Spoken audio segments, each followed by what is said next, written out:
Championship Wrestling, bringing you great wrestling action, sanctioned by the NWA, National Wrestling Alliance. With a shaved head. But I mean, like a long, long time ago, like in the 80s. Actually, wasn't there a time, like a TNA show, where you could tell he had, in fact, cut his hair and had a back of the head wig under his do-rag? I think it was more extensions. I see. That's just because, like, I mean, he was obviously a superstar Billy Graham copy. Yeah. And Billy Graham came back remember when he was a ninja and he shaved his head? Yeah. Why didn't Hulk Hogan shave his head when all his hair fell out? Hey, it wouldn't be Hulk Hogan just totally bald. He thought, maybe I'll just wear this bandana everywhere and it won't fall off during the match. You want Hulk Hogan to fit in? Yeah. Looks like a weirdo with that hairdo. He really looks like one of these jobbers on NWA TV. He does look bizarre when you see hair on top of his head. Well, here we go. NWA Championship Wrestling, January 3rd, 1987.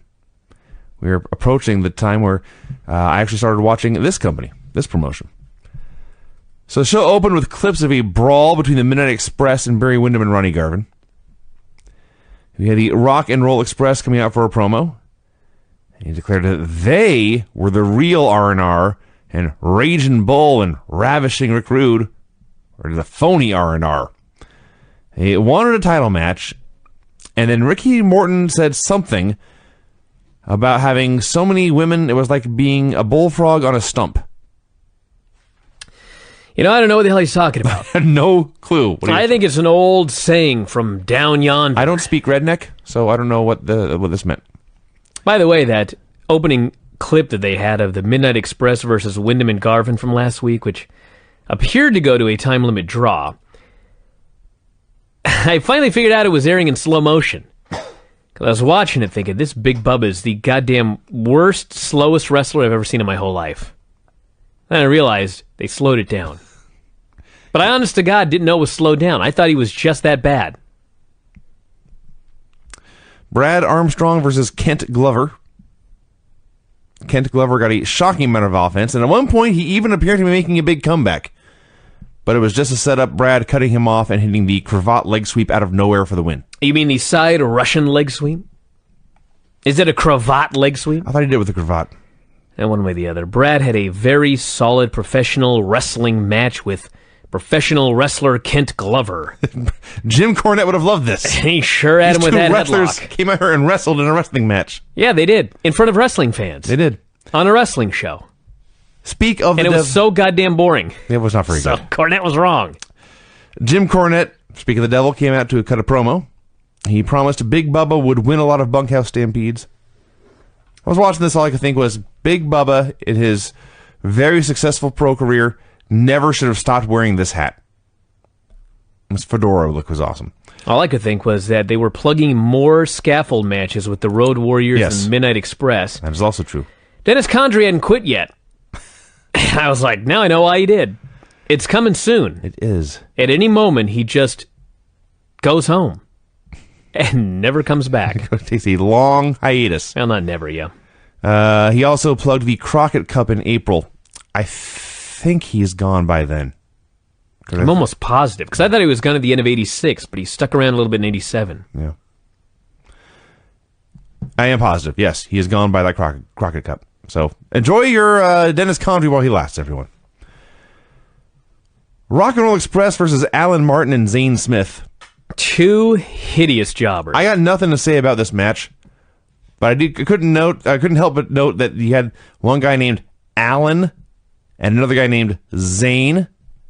This match right here was, in fact, Rock and Roll versus the A to Z Blues. That's what you got out of this goddamn match? What else did you get out of it? Well, one of these jobbers looked a little bit like Jack Black. This was Alan Martin, who actually went to Continental and became somewhat of a star. Oh, good for him. He was a name, I'll put it that way. Mm-hmm. I don't know if I'd call him a star. And I believe he once teamed with Rip Rogers. Wow. This other fella here, Zane Smith, looked like a dad who had brought his child to the wrestling matches and somehow ended up in the ring in baby blue tights. He did not. Which is not impossible. He had probably a dozen matches. I realized this business was not for him. He was the one who took the fall, right? Yes. Yeah, they when they hit the double drop kick, they laid it in. Ronnie Garvin and Barry Windham came out for a promo. First thing they did was essentially challenged the Awesome Twosome for a World Tag Team title shot. Because this lays the groundwork that the World Tag Team titles are, in fact, the most important tag team titles. However, as soon as he was done with that, when he talked about all the teams they wanted to face and defend against, he made their title matches sound like the most important things in the world. It's so weird to see, after the years of the Intercontinental and U.S. titles being treated as, the guy who loses every week. These U.S. tag titles were a big deal. That's right. So they vowed to take care of Cornette and Bubba and the Midnights all at once, and Garvin said, I didn't win that match against Bubba at Starrcade, but I left him laying. And the other thing to take away I had here is that Barry Windham looked 8 feet tall next to Ronnie Garvin and Tony Schiavone. J.J. Dillon and Tully Blanchard came out for a promo. Here we go. They said they had not seen Dusty Rhodes all day. They figured Dusty was too embarrassed to show his face after promising that Tully would have lost the TV title by now, and here he was, still champion. And he said there were people in the Stampedes who clearly were not trying to win the matches, they were just trying to hurt and take out Tully.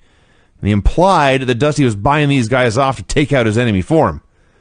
So they had an idea on what to do with their money, and they went to their investments and they took out a large sum of cash.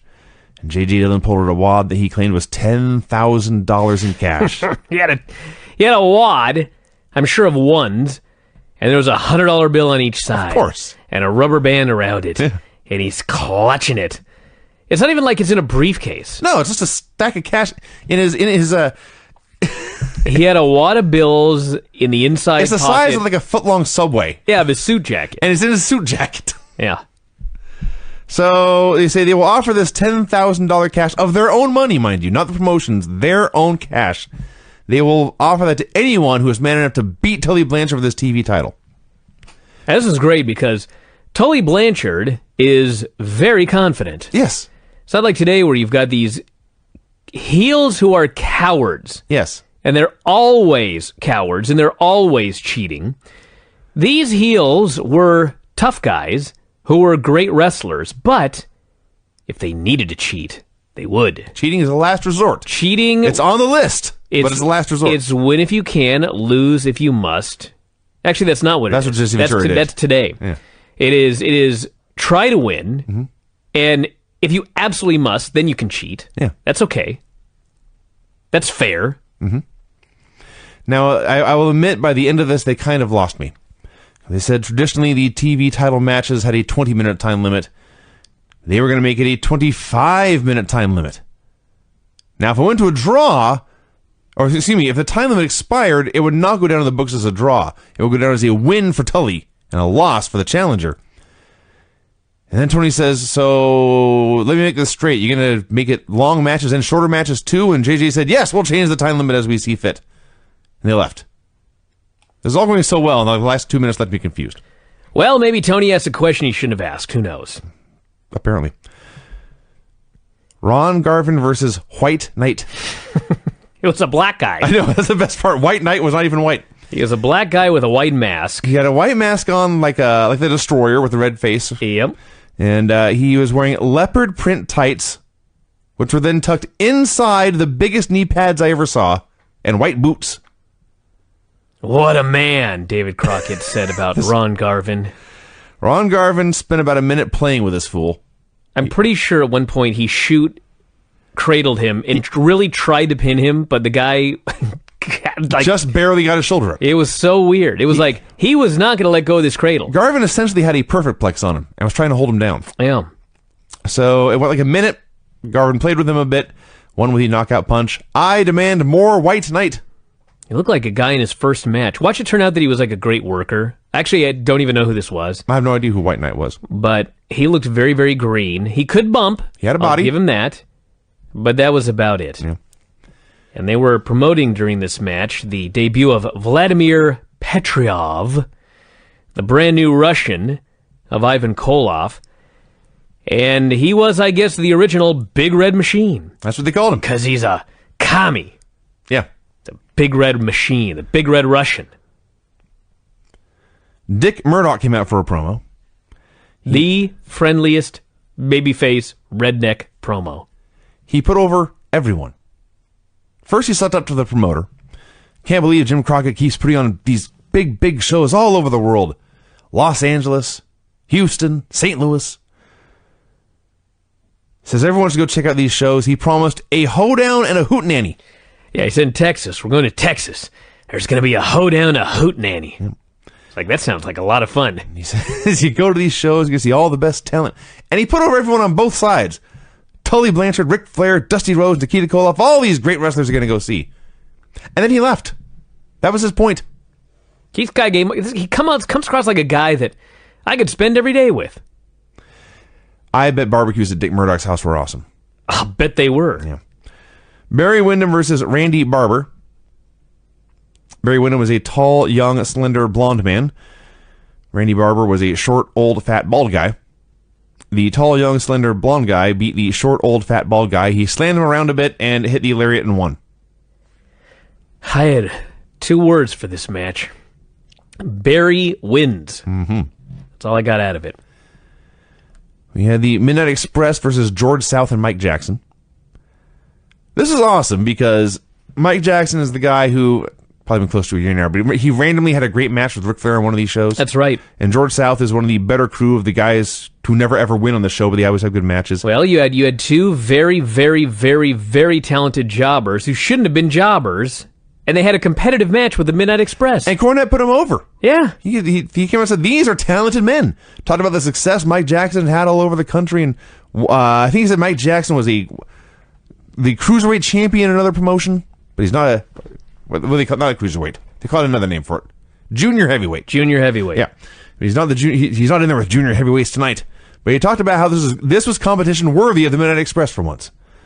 So they're having a fun match. It's a hell of a match. This may have been the best match of the whole show. Oh, I'm sure it was. Well, they had the Tully match, but that was largely boring. This was much better than that. Yes. I did like when Cornette talked about the Crockett Cup last year, when, of course, the Midnight Express as world champions were the 3 seed. And he's going off about what a disgrace and a debacle this was. He also called it a big hornswoggle, which is funny. So the best part of this match was Eaton catching South with a punch and South doing the tall tree timber bump for the flat back bump. And they hit a top rope knee drop and a double flapjack, which is not the coolest move, but it pinned him. They got the win with a double flapjack. Yeah. I think... What? After Eaton hit a top rope knee drop to the face. Yeah. Yeah. I think they started doing... This time they just grabbed this guy, lifted him up, and dropped him down. They started doing it off the ropes. I think that looked cooler. I was unimpressed with the double flapjack finish. It was, like I say, it was not the coolest move. Maybe that's why Condrey quit. He didn't want to do a double flapjack Double anymore? flapjack? You kidding me? I'm out Have of here. you seen my full Nelson Facebuster? Ric Flair came out for a promo. This was a classic mid-'80s Ric Flair awesome promo. He did all of his spots. Yeah. Talked about how he was rich, Yeah. famous. All his friends are great. All the guys his friends are fighting are in big trouble. Yep. He was talking about the Midnights and the Road Warriors here. But he put over everybody. But they're all dangerous, but his friends are more dangerous. He put over Condrey. He put over Eaton. Yeah. He said these men could do moves I could never do. He put over their opponents. What he says, they can do moves I can't even do, and I'm the best. That's right. He reminded us at the end of putting everybody over that he's the best. Yes. These men are all great. Yes. I'm better. Nikita, you're a great, big, strong man, but Ivan Koloff's new Russian assassin's even bigger. And then the point of all this was that leaves Dusty Rhodes, Ronnie Garvin, and Barry Windham left for him. He talked about what he was going to do to those 3 men. And finally he said, you know something, I never wear cowboy boots. I have never worn a pair of blue jeans in my life. I don't own a cowboy hat. But when I walk by, the women know that I'm the real cowboy. He's a great man. Crazy Flair is awesome. Hey, there's only 8 months left of this reign before Ronnie Garvin comes in, which we've been talking about as we've been reviewing the show. Since we started watching it. For 2 years now, this chase. The Andersons came out for a promo. Ole ran down his enemies, promised he would, quote, make his mark right in their face. That's what he said. I don't know about that. Arn made fun of Dusty and Nikita for representing the American dream. He vowed to end Dusty's career himself. He admitted that as a horseman without a championship belt, he felt naked sometimes. He was ashamed when he saw the goal that Tully and Rick had. And to get back to their level, he was going to take Nikita's U.S. title. You know, I remember a year ago when Ole was there and he was talking about what he was going to do in 86.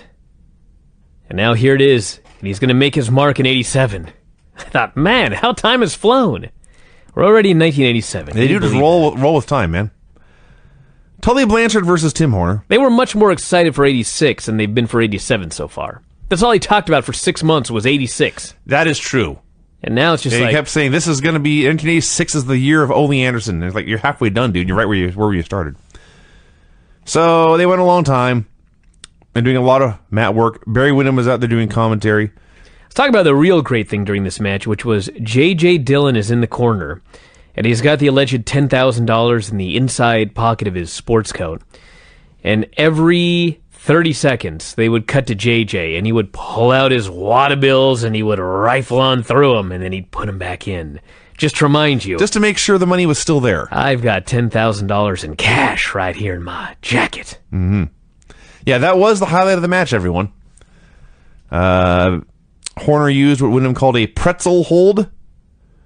The other highlight was actually... Is that like what did Granny call it? The octopus hold? I forget how... It was funny when she screwed it up, but I forget how she screwed it up. JJ goes over to confront Windham. So you're just here doing... You're scouting for Dusty Rhodes. You didn't have the guts to show up today for himself. And the other thing you're out here is you're hogging the Horseman's spotlight. So they keep doing the match. It goes on for a while. And let's talk about a bad spot. I remember when I was working with Buddy the first time, he grabbed me by the head and he was going to ram me into the top turnbuckle. And he goes, block it. So he goes to ram me into the buckle, and I extended both of my arms and I grabbed the top rope and I blocked it. He was furious. Mm-hmm. He goes, you think you're fucking Hulk Hogan? He goes, block it with your foot, not your arms. Use your whole leg. The point is, your leg's stronger than your arms. Yeah. And I certainly was not Hulk Hogan, so what the hell am I using my 24-inch pythons to block a buckle with? Anyway, I'm watching this match here. Tully goes to drop a knee on Tim Horner's face. And Tim Horner catches his knee with his hands. This is fucking ridiculous. Tully Blanchard's a 220-pound man, dropping all of his weight, knee first on your skull, and you're just going to grab his knee with your hands to block it? Yeah. That's fucking ridiculous. I like when Barry Windham, who, by the way, at one point in this match, I'm pretty sure spoke for 15 minutes straight without taking a breath. He says, Tim Horner's going to make his comeback, and he's going to do it clean. He's going to do it within the rules with wrestling holds. And then a minute later, Tim Horner got the full mount and unleashed ground and pound with fists. Oops. So we had a couple near falls. People were going crazy, thinking the $10,000 and the TV title might change hands. They started frantically asking about the time limit. It was actually hysterical. JG wanted to know how much time was left. Windham wanted to know how much time was left, and they checked, and there was still 10 minutes to go. Because they were keeping it authentically. And then Horner had a high cross, and Tully rolled through and hooked the tights for the win. Barry hits the ring to stooge Tully off. They get into a brawl. All the horsemen come out. Windham is quintuple teamed. They laid him out, and they cut a promo, and the horsemen were so happy and so proud. I want to mention that Scrappy McGowan, the referee, took a great bump to the outside. Yes, that's I hope we see more from Scrappy. So all the horsemen were happy and proud. They all had a chance to talk, and they're all bragging about what they did, and this is what you can expect when you go for $10,000, and you mess with one horseman, you mess with us all. And Arn points out, Nikita Koloff, you're the only champion on that side left. On that side. Pointing out there are, in fact, sides. That's right. They're the Rudos, and they're the Technicos. Indeed. And Flair points out nobody came out to help Windham because they're all scared. And there were 5 dudes in the ring. Yeah, because they're scared of 5 dudes. Yeah. Raging Bull and Ravishing Rick Rude versus Alan West and Eddie Roberts. I was so sad this was so quick. I was very, very sad this match went 30 seconds, but it was the best 30 seconds in the show. Rick Rude was the master of just sack of shitting guys. Yeah. You know what I mean? They did like an elevated the flying burrito. Rude held him up, and Fernandez hit the flying elbow off the ropes, and Rude just drops him. Yeah, just let's go the guy. Like, He just crashes. The guy's laying there, and Rick Rude is the master of... is not just the dropping the guy, although it's a part of it. It's the disdain. Yes, for he stands horrible over jobbers. them. He stands over them in just complete disdain and can't believe he has to share a ring with these fools. So he won with a DDT. They cut a promo, and they all ran down their challengers. By the way, these tag belts were awesome. I don't know how long these were around. Oh, man, these tag belts ruled. And then later, I think it was Tully. Was Tully out there? He had his belt, right? He has TV belt. Very, very shiny gold belt. I was salivating at this thing. Yes. All these kids today with their goddamn pennies and nickels that they come out with. This is sickening. We need big-ass, solid gold belts back. Yeah. Not these stupid belts that are mostly air, like that stupid WWE Championship and the Universal title. It's mostly air. It is. It's almost all air. And then they got two other belts. Two look like pennies. Two look like dimes. And then, I can't even remember the other stupid belts. I guess the Intercontinental belt's got some gold on it. The U.S. title is mostly paint. What's wrong with you? I have a cough. Sickening. So, while Rude's specialty was dropping dudes to the mat and standing over them with disdain, Manny Fernandez's specialty was to motor mouth through a promo for like 3 minutes and say nothing. He said, but he was great at it. But it was great. It's too bad he was so short. That's probably why he never got a WWE chance. But he was not very tall. He did not have Rick Rude's body. No, but he was great. But he was great. He had a great mullet. I was watching him here talk and think he would not look as cool without a mullet. Of course not. Yeah. Give me a break. None of these guys look as cool without mullets. That's what's wrong with this business nowadays. Normal haircuts. And that's part of it. Ivan Koloff came out to introduce Vladimir Petrov, the Russian assassin. Pietrov. Like Pietro's Pizza. See, okay. There's an umlaut, the two dots? Sure. There's an umlaut. An umlaut over the E. An umlaut. Which makes it Pietrov. So he's there to get revenge on Nikita Koloff. And then they just go to the ring and he's just in there. And it's Vladimir Pietrov versus the Mulkeys and Bill Tab. I can confirm he was big. He was even bigger than Big Bill Tab. This guy was brand new in the business. Yeah. He was as green as can be. Yeah. I think he lasted maybe 3 years in the business. I looked it up. May have only been for a 2. while, yeah. But he was way, way, way, way worse than Braun Strowman. Way worse. Yeah, that is true. And they also did not want to expose him. So even though he was in there doing a handicap match with 3 men, he won in 15 seconds. But it's amazing because you always hear about so-and-so got called up from developmental too early. They shouldn't have called this person up this early. These guys got called up too early. Listen, back in the day, sometimes dudes just debuted and were pushed like crazy because they needed a dude. Yeah. That's this Vladimir Pietrov. This guy should have been in NXT for like 5 years. But he went right up to the main roster here. And they pushed him the whole show. Oh, yes. Like crazy. He was the main event of the show. Yeah. He didn't go on last, but he was the main event. He was the biggest and most pushed thing on this entire You've got show. to stick around to see this Russian assassin, Ivan Koloff, Scott. I can't even think of who to compare him to nowadays. He was Braun Strowman back when he was a dancer in the Rosebuds. That's what he was here. It was the least impressive one-man squashing 3 that I've ever seen.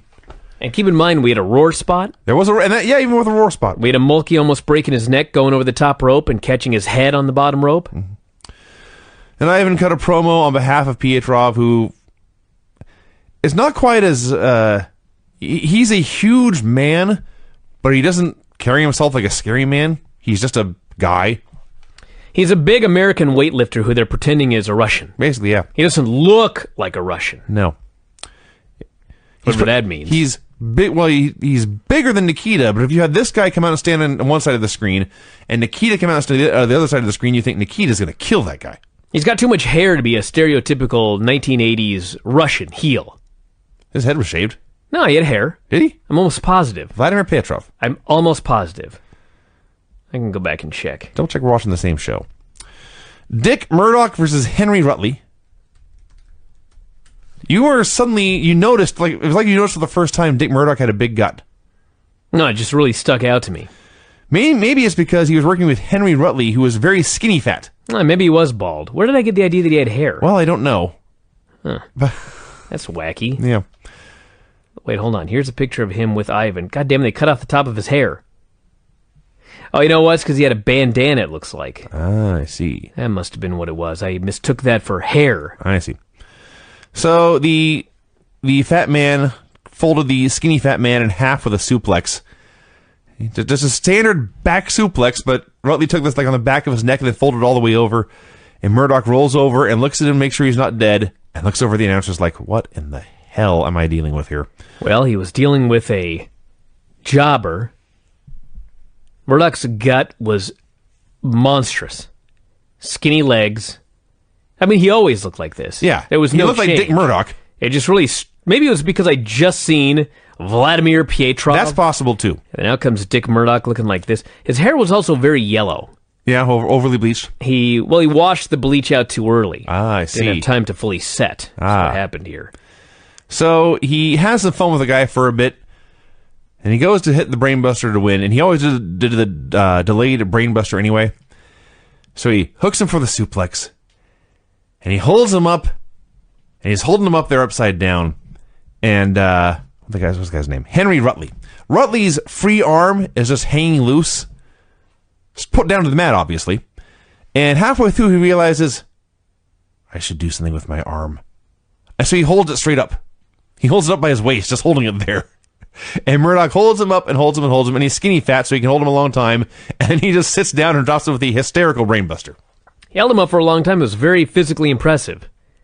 I mean, he didn't move one muscle. He was just a stone holding him up there. Didn't shake, nothing.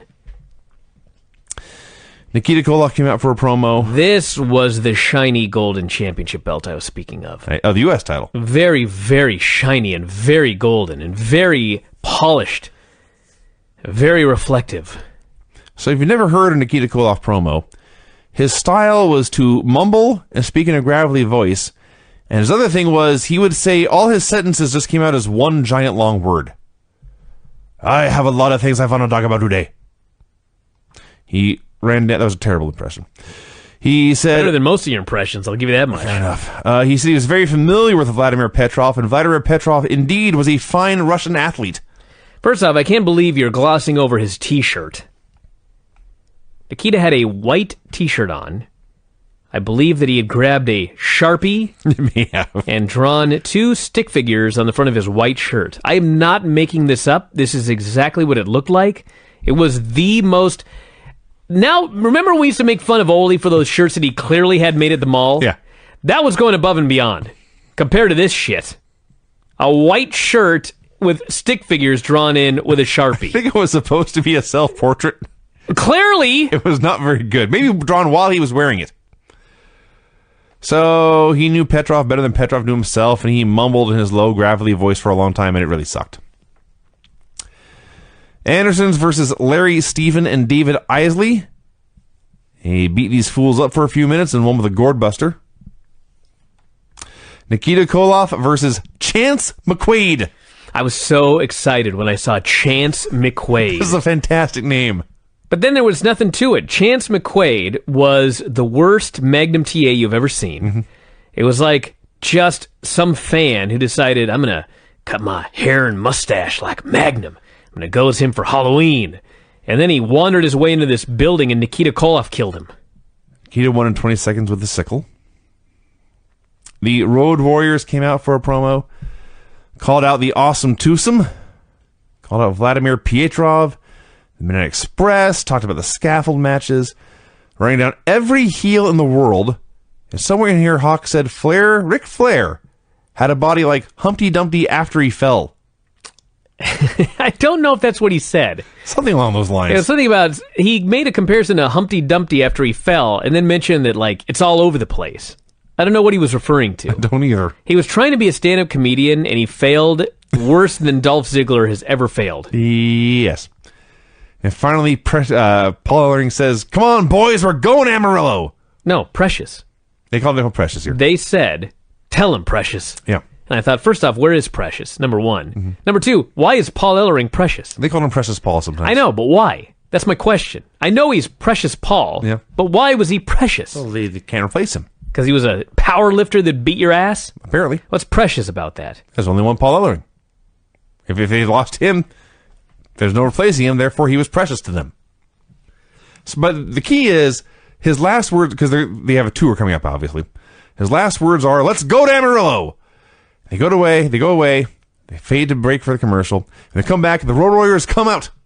And I don't know if they had been to Amarillo and back, or if Paul forgot. They were on their way. Or if Paul forgot they had a match. On the way out, they faced Dave Spearman and Clement Fields, Yeah. which, by the way, is my favorite name in wrestling history. Clement Fields is pretty great. Clement Fields. And they killed him and then went to Amarillo. They did not even want to do the Doomsday Device, so Hawk just hit Animal hit an atomic drop, and Hawk hit the lariat, and that was that. They went to Amarillo. At this point, they were out of things to show, and they still had some TV time left. So, they re-aired the debut of Vladimir Pietrov. I couldn't believe it because they said, The whole thing. it said, let's take you back and show you the debut of Vladimir Pietrov. And I thought, man, we didn't watch last week's show. Must have been a hell of a debut for him to want to show it again here this week. And I'm watching it, and I thought, is that the Mulkeys? Is that Big Bill Tab? And I realized, it's the same goddamn match I saw an hour ago. Yeah. They put up a recorded earlier. Just to They showed again. legit. To let Same you know this is goddamn not live. match. Yeah. I learned nothing new. No. I didn't notice more this time. I noticed the Mulkey nearly killing himself. Mm-hmm. Other than that, wow, cool. I noticed the roar spot more the second time. And then the announcers talked about Tully's $10,000 challenge. And they said, folks, we want to let you know Barry Windham is okay after he had to be held to the back. And then they said goodbye. Yeah. It's so funny because nowadays there always has to be something bad happening to the baby faces. Like there's a heel GM and there's diabolical heels and the heels kill Sami Zayn. Nobody knows where Sami Zayn is. He's been missing for 3 weeks. Mick Foley's dead, this or that. Whatever your wacky storyline is with the baby faces. Here, they wanted you, the viewer, to know, we don't want to ruin your weekend. So just so you know, even though Barry Windham was attacked by 5 men, he's okay. Now go enjoy your Saturday night. We'll see you next time. That's how they ended. Exactly. It's like, God, no wonder people loved watching this show. It's fun. It's a feel-good, fun show. Even when bad things happen, it ain't that bad. You can still enjoy your day. That's right. That's how the show went off the air. I enjoyed the show. Not the best show, but I enjoyed it. And that's it, everybody. So let's get funky like a monkey. Greatest thing I've ever seen. But let's not get ahead of ourselves. Let's talk about this NWA World Championship Wrestling show from 30 years ago this week. Let me add, by the way, if you've not seen the Magnum TA documentary, I Never Quit, there's a man almost as manly as Minoru Suzuki. That's true. Maybe more manly, given what he's gone through. Yeah. But at the time, when he was an active wrestler, he was not quite as manly as Minoru Suzuki. Different kind of man. But he was pretty close. Yeah. It is a fabulous documentary. I highly recommend it. And if you've not heard the interview with Magnum TA, I highly recommend that as well. All up on the front page of WrestlingObserver.com. Sadly, he's not on the show, but apparently on next week's show, they announced that he's going to be showing up for an interview soon. I was unaware of that. I see. He did come back for an interview at some point, I believe. All right, let's get going. January 10th, 1987, NWA Championship Wrestling. The show opens, and Tony Schiavone's standing there, and he says, welcome, fans. Here's what we got on tap for today. And standing to his right is Ricky Morton, and it's winter. She's got a big poofy jacket with a fur collar. And over on the other side is Robert Gibson, who also has a big poofy jacket. And he looks sad and depressed. And thinking to myself, you know what he looks like there? And this is a reference you won't get, Brian. But he looks like Andrew Ridgely. Oh, yeah, Mr. Ridgely. You don't know who he is. I have no idea. Andrew Ridgely was the other guy in Wham. Oh, yeah. And it occurs to me, this is a very I don't know who appropriate the other guy in Wham comparison. was. His name was George Michael. Oh, George He did Michael. very well that's for right. himself. And I it occurred to me remember what that an guy. apt comparison this is. Robert Gibson was the Andrew Ridgely of the Rock and Roll Express, and Ricky Morton was George Michael. Anyway, they ran down all the usual tag teams and stuff. Jimmy Garvin versus Keith Vincent. Like most Garvin squashes, boring. You know, the thing was with Garvin, so Magnum used to always come out and do the belly-to-belly, and it was over. Right. And it was explained that the Crockett's wanted people to pay to see Magnum wrestle. So he only very, very, very briefly appeared on television. If you wanted to see a long Magnum match, you had to go to the arenas. You had to buy your ticket. Clearly, they didn't feel that way about Jimmy Garvin. No. This guy's squash matches were always so long. They just went on and on and on and on and on. I guess that was a way to get heat.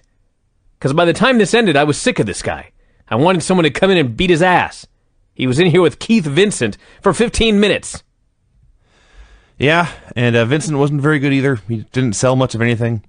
Garvin won with the brainbuster. This Vincent was a low-rent Manny Fernandez, but he actually had a better body than Manny Fernandez. He had a much better body than Manny Fernandez. Yeah. He was one of those guys who I thought, this man maybe could be something, somewhere, someday. Probably Central States. Given who the new champion is. I found something here. This is from the Woodinville Weekly. An article published January 11th, 2016, almost exactly 1 year ago. McMenamin's pool closed due to visibility issues from fog. Wow, how about that? I wonder where that fog came from. Fogginess in the pool. It was obstructing the vision of the lifeguards. They had to close it until they found a better ventilation system. So this was their plan? Just cut a hole in the roof? Well, no, they had the holes then. They found some other way to get air going through so it's not quite as foggy, apparently. They were working with the health department to let's see, the pool manager at McMenamin's, Deborah Shelton. We're working with the health department to deal with the fog that sets up in our pool area, which does cause some visibility concerns. It's a problem that affects most pools in the winter. The McMenamin's pool was designed to have open-air skylights, which allows cold air to enter, Shelton said, but we didn't foresee this much fog in the pool room. Really? There's no other comment on the skylights. Huh, yeah. Well, now you know. All right. I wasn't making this up. No. People think I'm exaggerating. There was at least visibility when I was there today. The health department shut down the pool. They didn't shut it down today. No. Bill Dundee came out here on this wrestling show to cut a promo celebrating his new Central States Championship. A beautiful, golden, shiny belt. God, it was pretty. It was awesome, because the first thing he did was... So much of the guys on these shows, especially the guys like Dundee who are coming in from outside, they're trying to get themselves over by picking a fight with a big star. Like Bill Dundee, the other guy, Buddy Landell. He would come out and pick a fight with Ric Flair, and Flair would just ignore him. Dundee's doing the same thing here. He's trying to bait Dusty Rhodes into a fight. Trying to get him to say something or get involved with them all. Clearly he was not following this business very closely. No. That's the last guy I'd want to challenge to a fight. Yeah. And he's trying to get into a match, and then he says, once I'm done with Rhodes, I'll take on my Central States challengers, like Doug Peterson. Yeah. And he says his name, and he realizes no one on the TV knows who Doug Peterson is. He's a big star in the Central States area. An Italian stallion. These are the men he's actually going to be wrestling in the coming months. Schiavone interviewed Jim Cornette and his crew. There was a dispute, apparently, among who had won the Bunkhouse Stampede series. Yeah, I told you about this. Okay. So, Big Bubba is the Bunkhouse Stampede champion, Cornette says. Right. And Tony Schiavone says, well, you and Dusty are in a virtual tie. And I thought, what is a virtual tie? Is it a tie or is it not a tie? A virtual tie sounds like Bubba is winning right now. I know what it means in most sports, but that involves a combination of wins and losses. But there's no, unless they actually penalize Dusty for losing a battle royal. Actually, I don't think they did. Well, the way that it was explained, somehow they have the same number of wins in the Bunkhouse Stampede. Yes. But based on you won a certain amount of money for each win, Bubba is actually $75,000 richer in Stampede money than Dusty. One of them had a much larger jackpot than the others, and Bubba had won that one. Therefore, the only reason you fight in these is to make money. Bubba won the most money, therefore he should be the winner. So he adds it. He wants the boot. There's a boot and a big pile of money. There is a bronze boot that you get if you win. I was like, man. So, you know what I need in this house is a bronze boot cluttering everything up. What the hell are you going to do with that thing? There's always room for more trophies in Casa de Cornette. So Jim Crockett arrived, and he had a resolution to this problem, to this dispute.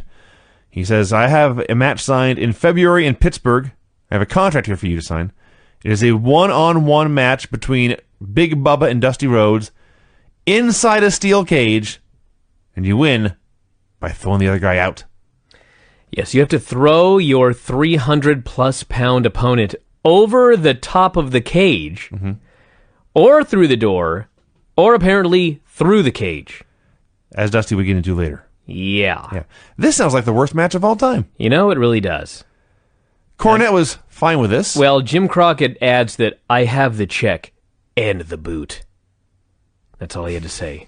Now Cornette was ready to sign. Cornette was eager to sign because even though he would rather just have, Bubba just get the check right now, he wanted the check and the boot right now, he would delay that for the opportunity to have Bubba put Dusty out of wrestling once and for all. So he signed, the match was done. Now, he did want interest. That's true. Yeah. He was sure to say it's a $100,000 payout. A lot of interest will accumulate between now and February when the match takes place. Yeah, that's a lot of interest in 1 month. Maybe he's got a really great mutual fund. Brad Armstrong versus Tommy Angel. You ever seen those matches where...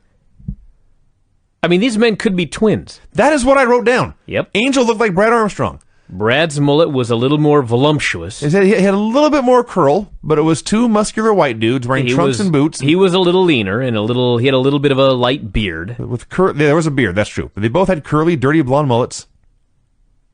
It was a virtual tie to steal a It phrase. really was. So Brad Armstrong, I believe we've been watching for a while now. I think it's fair to say he was the best wrestler who did the worst squashes. He did a lot of hold trading. There was headlocks. There was arm bars. There was terrible chain wrestling because Tommy Angel couldn't keep up. We had a hip toss for a near fall. Can you imagine not keeping up with Brad Armstrong in this match? All you had to do was lay there in a headlock for 10 minutes. And let me repeat this. A hip toss for a near fall. More headlocks, more arm bars. Tony Schiavone was so bored. He talked about the Russians. He had a long spiel about Nikita Koloff and Vladimir Pietrov and how they would meet in the ring someday. Eventually, Armstrong won with a leg sweep. Yahoo. So anyway, at the end of this match, they go to commercial. And whenever they go to commercial, there is a graphic. Yes. And it says something I'm so like, happy you wrote this down. the best wrestling in the world is right here. Stuff like that. I swear to God, in all of the years that we've been watching this show, and it's going on probably 3 years now, it's been a while, at least 2 years. This is what was written on the bottom of the screen as they went to commercial break. Feeling tense? Relax with wrestling right here. That's how they went to break. Like it's a spa. Yeah. I was like, I was feeling tense, but I don't feel any less tense after that Brad Armstrong-Tommy Angel match. Well, Ronnie Garvin and Barry Windham came out for a promo. I'm not entirely sure what Garvin's point was, but I believe he said all the heels were scared. What he said was, all of the horsemen are cowards because they're always interfering or something. And he goes, that's going to change. I was like, how is it going to change if the horsemen are cowards? You get extra guys, they're still cowards, right? I guess What are you so. talking about, Ronnie? I don't know. So Wyndham says, yes, I stuck my nose in the Horsemen's business last week, but they tried to take me out of wrestling forever, and that's going too far. Bill Dundee versus Randy Barber. I was trying to figure out who looked worse in this match. I have never seen a shorter, skinny, fatter match in my life. Barber sort of looked like Festus, back when he was Festus, just fatter and whiter and had even worse hair. Paler. And Dundee, he just is so short, and he just hikes his... You know, Barry Windham, in his promo just before this match, was talking about a match last week with... It was Tully and who was his... Tim Horner. Tim Horner. A very forgettable man. It was very forgettable. But the point is, Barry said that Tully won when he pulled Tim Horner's trunks all the way up to his neck. Yes. Well, it's funny because this match, I'm pretty sure that Dundee's shorts were pulled all the way up to his neck. Now, although I'm making fun of Bill Dundee at this point in his career had been in this business for 25 years in 1987. It is now 2017. He is still actively involved in this business. He wrestled as recently as a year ago. All right. He has been an active wrestler going on 55 years. Impressive. I'm 41. Yeah. He's been in this business 14 years longer than I've been alive. Right. That's pretty amazing. He has some staying power. He sure does. And you know what? I saw a picture of him from last year. I'm pretty sure he looked exactly the same. Like, identical. Mm-hmm. Well, yeah, I can believe that.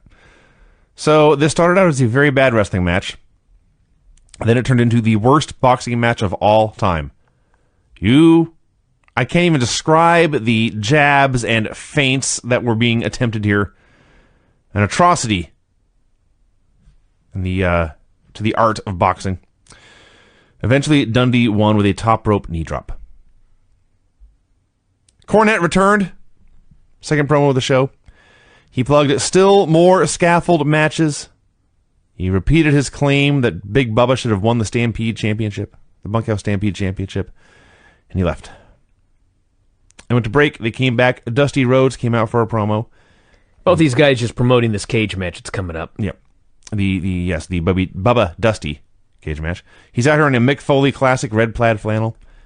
And he's beginning to explain how he is going to take Bubba Rogers and push him through the cage. Yeah. And then he would get stuck. This was his plan. Well, that's a bad plan. You can't get him out if he's stuck. So he hyped up the cage match, hyped up Nikita Koloff's title defenses, hyped up Ric Flair's title defenses, said hello to his babies in North Carolina. Yes, that means Cody. Nikita Koloff versus Larry Stevens. God. So we've now seen 2 Vladimir Petrov matches. We saw one last week. We see one later on here in this show. Then they cart out Nikita. It's like, my God, this guy's like Undertaker in his prime compared to this. That's actually a good comparison. Vladimir Petrov. He's running. He's flying. Here especially. He looked fucking amazing. I mean, he's always intense. He's always on his game. But he came out here and ran through this guy like a freight train, and he pinned him with a sickle in 20 seconds. By the way, if you watch the Magnum documentary, there's a lot of Nikita in it. And it's funny because he's talking in his real voice. Is it the Nikita of 2016? Yeah. Okay. But he looks very much like the Nikita. Sure. I mean, he has shaved head. Yeah. It's not like he lost his hair. Right. He looks roughly the same. But he's talking in his normal voice, which he actually sounds like he could be a drive time host on a Nashville radio station. Okay. But then there is one point where he goes into the voice again because he's doing a recreation of one of his promos, and he can still do it. I'm sure he can. It's great. It's like riding a bike. Tully Blanchard versus Alan Martin in a TV title championship match. I got to say, before I looked at the screen, I heard Tony Schiavone say that this man, Alan Martin, has a chance to win a championship here on national TV. I heard those words. Then I looked at the screen. This man is not winning anything on national television. He is not winning a wrestling match. He is not winning a bodybuilding contest. He is not winning a powerlifting contest. He's not winning a Bosley endorsement. There's nothing this man is winning. He was hideous. I mean that in the most respectful way possible. Tully beat him up for a while, and then he actually gave this guy the big gradual no-sell Hulk Hogan comeback, but he did it just so he could cut him off with complete disdain and win with these slingshot suplex. Now that's not entirely accurate. What happened was, Tully lets the guy punch him a couple of times, and he just stands there and doesn't sell anything. To the point where you're thinking, he's exposing the business right now. This man is punching him right in the face, and he's not even flinching. But he let the guy punch him about 10 times, and by the 10th time, he was selling. Because I guess the story was, in real life, Tully let him have a few shots, but the guy hit harder than Tully expected. He paid for it. Then Tully kneed him, hit his finish, and won. I enjoyed this match. And no, Alan Martin did not win the championship here on national television. Not this time. Yeah, maybe next time. There may be another shot down the road. There's not. Ric Flair came out for a promo. Don't want to kill this show for everybody. Do not expect Alan Martin to be beating Tully for the title. It's a parallel chase. As Ronnie Garvin is getting his cage match in November, Alan Martin is chasing Tully Blanchard. Yes. Ric Flair came out for a promo. He talked about how great the Horsemen were. He showed off his suits. He said the Horsemen drew fans to the buildings because they're champions. Showed off his belt. They showed some pretty ladies in the crowd. And he left. Now, granted, Hulk Hogan in the 80s made a lot more money than Ric Flair did. But Hulk Hogan, before all of his trials, tribulations, divorces, etc., had a net worth of like $30 million. Sure. Ric Flair did not. Mm-hmm. And I was watching this, and I don't want to belittle anybody or make fun of anybody, but have you seen the lineup for the WWE UK tournament? And they're all standing there next to Hunter, and they're all in suits. Sure. And you see a lot of these guys coming out in suits nowadays. Mm-hmm. I mean, listen, I don't buy $5,000 suits either, because I want to have a net worth of $30 million. I don't want to end up like Ric Flair. But you see a lot of these guys coming out in suits, and it's like, that was a $50 suit that he got at Value Village. Or maybe a big special at JCPenney's. You see Ric Flair out here? That man spent a shit ton of money on everything he wore. Mm-hmm. You can see on television in 1987 how expensive all that shit was. Like, it's not cheap. This fucking guy went out and paid thousands and thousands and thousands and thousands of dollars and spent money like he was going out of style to be Ric Flair. Now listen, I don't recommend this. Go buy your suit at Value Village and JCPenney's. I'm just pointing out that this guy didn't do it, and it was abundantly obvious watching it on television. I believe he said Michaels in Kansas City was his tailor of choice. That guy's probably got a net worth of $30 million. I bet he because does. of Flair. I bet he does. He basically has all of Flair's money. Tully Blanchard came out for a promo. He talked about how great the Horsemen were. Ran down Dusty Rhodes, who was getting a TV title shot that night in Philadelphia. He talked about beating up Tim Horner last week and then beating up Barry Windham, how they left him begging for mercy, and then they cut him off almost mid-sentence. You know, I was talking to my buddy not live. Dave Gray about Tully Blanchard. He was a big fan. He watched this. He would go home every Saturday afternoon and watch this, and huge fan of Tully. And I'm a huge fan of Tully. And we were talking about how awesome Tully was. And it's really abundantly obvious that this guy was so unbelievably great, but he had to follow Ric Flair. Mm-hmm. Like, if there was no Ric Flair, Tully may be like an all-time legend. But he was stuck there, having to follow Ric Flair out there being Ric Flair. That's a tough act to follow. It is. That's the definition of a tough act to follow. Mm-hmm. Rock and Roll Express versus Alan West and Eddie Roberts. Alan West was a big muscular dude who looked like the mean jock in every terrible 1980s teen movie. I thought that was Eddie Roberts. I'm sure I'm wrong. I don't know. It doesn't matter. There was one guy that had a good physique and wasn't a bad worker. Yeah. So I'm pretty sure I didn't have a watch out, but I believe this match was longer than Kazuchika Okada and Kenny Omega at Wrestle Kingdom. They went forever. They did nothing. They went through a break. They came back and did more nothing. They actually got the heat on Ricky Morton for like a minute just so he could get a hot tag and win with the double dropkick. And they get the win. And Tony Schiavone says, "That was a very good match." Liar. You are a liar, Tony Schiavone. Schiavone interviewed Dick Murdoch. I am pretty sure he was drunk here.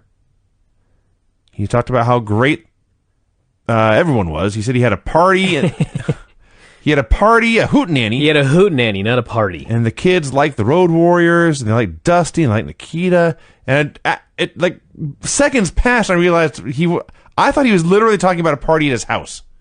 Until I realized he meant a wrestling show had been put on. Well, it was weird. He was talking about a hootenanny, and he said all the kids liked Dusty, Nikita, etc. But he had this wry smile on his face, as if there were no children at this hootenanny. And this was not the kind of hootenanny you were all thinking. It was a wild hootenanny. I don't know. So he says all these shows are so great that Jim Crockett puts on all over the country. Tully Blanchard's such a great TV champion. Ric Flair's a great world champion. Rude and Fernandez are great tag team champions, but all of us want to be the world champion. Then he was done. Yeah. Don't ask me. You know, this is not a revelation, but it did hit me during this show. and this is not shocking, and I don't even know why I'm mentioning it, but I like the interviews on this show a lot better than the matches. Now, do you mean this episode or most of these shows? Almost all of them. Almost without fail. Like virtually every interview I look forward to. Yeah. And there's a lot of matches where I just look at the screen and I'm like, whatever. Oh, man. Yeah. No, Alan Martin. I've given up on this a long time ago. It's funny because like the second or third show we watched, they did Ole and Magnum. I think it was Flair and Ronnie Garvin. And they were both unbelievably awesome. And there's not been a good match since, I don't think. Like Flair and Mike Jackson may have been the best since then. So now it's time. Take that back. We had the Road Warriors against two geeks. No, I identified these men. Oh, really? This is important. Now, perhaps I got the names wrong again, but I got their names. This was for sure the in-ring highlight of the show. The Road Warriors versus Ray Aaron and David Isley. Now, before you talk about what happened, let me explain what they looked like. At least one of them. Okay. One of these guys, I'm not sure which one it was. He was the guy that really sucked. He was the guy that paid the price, as Ric Flair would say. Mm-hmm. He was so white that he was blue. Haven't heard that one in a long time. And he's wearing white knee pads in a blue singlet. Yeah. So I could at least say, okay, he's more white than he's blue. Because I could tell where his skin ended and his singlet began, but I couldn't really tell where his legs ended and his knee pads began. I see. That's how white this guy was. Yeah. The other guy, I'm pretty sure the other guy, he was like Bill Dundee and Farmer or whoever he wrestled. He was also skinny fat. Farmer? Who did Bill Dundee wrestle on the show? He was Randy Barber. Barber. Not Farmer. Sounds the same. No, it doesn't. Rhymes.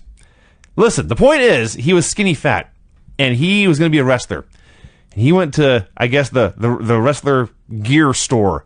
He said, what should I wear? I'm going to get a singlet. But I'm not going to get a full body singlet. I'm going to get the one like Scott Norton wears, where the neck is cut all the way down to his belly, so it shows off his massive chest. I'm going to get that singlet. But this isn't Scott Norton. He got a singlet designed to display and feature his flabby pecs. This is a poor decision. So they're doing this match, and there's not that much to it. And the Road Warriors are hitting clotheslines and shoulder blocks and press slams. And then Hawk whips in Isley. I'm pretty sure it was Isley. This is the guy. This is the guy. Yeah, this is the really pale guy. Oh, yeah.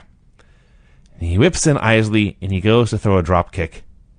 And Isley panics and throws on the brakes. He drops down. There is no contact made. He leaves Hawk out to dry. Now they both look like complete idiots. And Hawk gets up. This isn't Ken Shamrock. This isn't even Rick Rude. But it's a really, really pissed off 300-pound bodybuilder. Now keep in mind, Hawk was not the world's best wrestler. Mm-hmm. And I'm sure he fucked up his fair share of spots. You can only imagine what must have happened to make this man lose his shit in the middle of a wrestling ring. Oh, yeah. So he grabs Isley and picks him up by the head, and he palms him by the back of the head. And he throws this head like a baseball into the middle turnbuckle. He's in the middle of the ring and just throws him, and Isley goes headfirst into this turnbuckle. So Hawk's got his seat. He's still pissed, but he's calmed down a little bit. He tags an Animal. Animal does some stuff. Animal tags Hawk back in. Hawk goes for a gut-wrench suplex. Now, I don't know if too many guys are doing this move these days. It's kind of faded away. But all you do is grab him by the waist and flip him over. It's not complicated. But Isley cannot take it. This guy could not go up for anything. He may, and now that I think about this, he may have actively been fighting this suplex. Because as Hawk is trying to twist him over, the dude's arm is like wrapped around Hawk's waist, and he's screaming. And I mean screaming. So Hawk's standing there with him upside down. He can't get the guy over, and he can't get the guy over, and he can't get the guy over. And finally he says, Jesus Christ. And he just like herks him up onto his shoulder and drops down to his knees. So the guy's back falls across his shoulder and he drops down. And Hawk stares at him and stares at him and stares at him. And he grabs him around the waist and gives him a gut-wrench suplex. He just lifted him as hard as he could, and he threw him down as hard as he could. And then he tagged an Animal. They did not hit the Doomsday device. The Animal went to the top rope. Hawk handed him Isley, and Animal hit a top rope power he slam. fucking tried to, but Isley couldn't even go up for that. Yeah. He lifted him up like you're going to lift a guy up for a vertical suplex, and this fucking guy would not go up. And Hawk hurks and finally gets him up. Let's think about this. Think about this. You're Hawk! lucky. Yeah. Hawk had to work at getting this guy up. Yeah, this guy's lucky Road to be Warrior alive Hawk. today. Animal with the power slam. And the Road Warriors cut a promo. I'll be honest, I spent the entire time they were talking, recapping all that had happened in the match. Well, Hawk was absolutely furious. And usually he stands there and he does a bunch of stupid, goofy one-liners, and it sucks. Not this time. He's talking about these cowards and these losers. I could have sworn he called everybody sluts. Slugs. He may have called them slugs, yeah. But it sounded like he called everybody a slut. And then he made sure he got in his one quip there at the very end. You look like your neck threw up. Yeah, that was his funny line this time. This was amazing. So they're talking more. The last thing, the Road Warriors leave, and Ellering always has to get the last word. And Oh, this guy. I don't even, what did he say? All I know is he was wearing a tan leather jacket, wraparound sunglasses, a tan cowboy-style hat, and a purple shirt. Yeah. I was too busy writing about the match to write down what he said, what his last line was, but I believe he said, "Why would you want to walk around dead when you can get a funeral for $22?" I don't know what the hell that was about. Well, we'll bring it up later. Barry Windham and Ron Garvin versus the Mulkeys. You know, at the beginning of this show, they announced this match was going to take place, and I was so excited. I thought, man, I'm going to get to see Ron Garvin and Barry Windham put a beating on these Mulkeys. Problem is, the Mulkeys were apparently way too respected. Yeah. And so these men just had a match with them. The closest they came, because Ronnie Garvin, because everything he had to do, he had to hurt the other guy no matter what.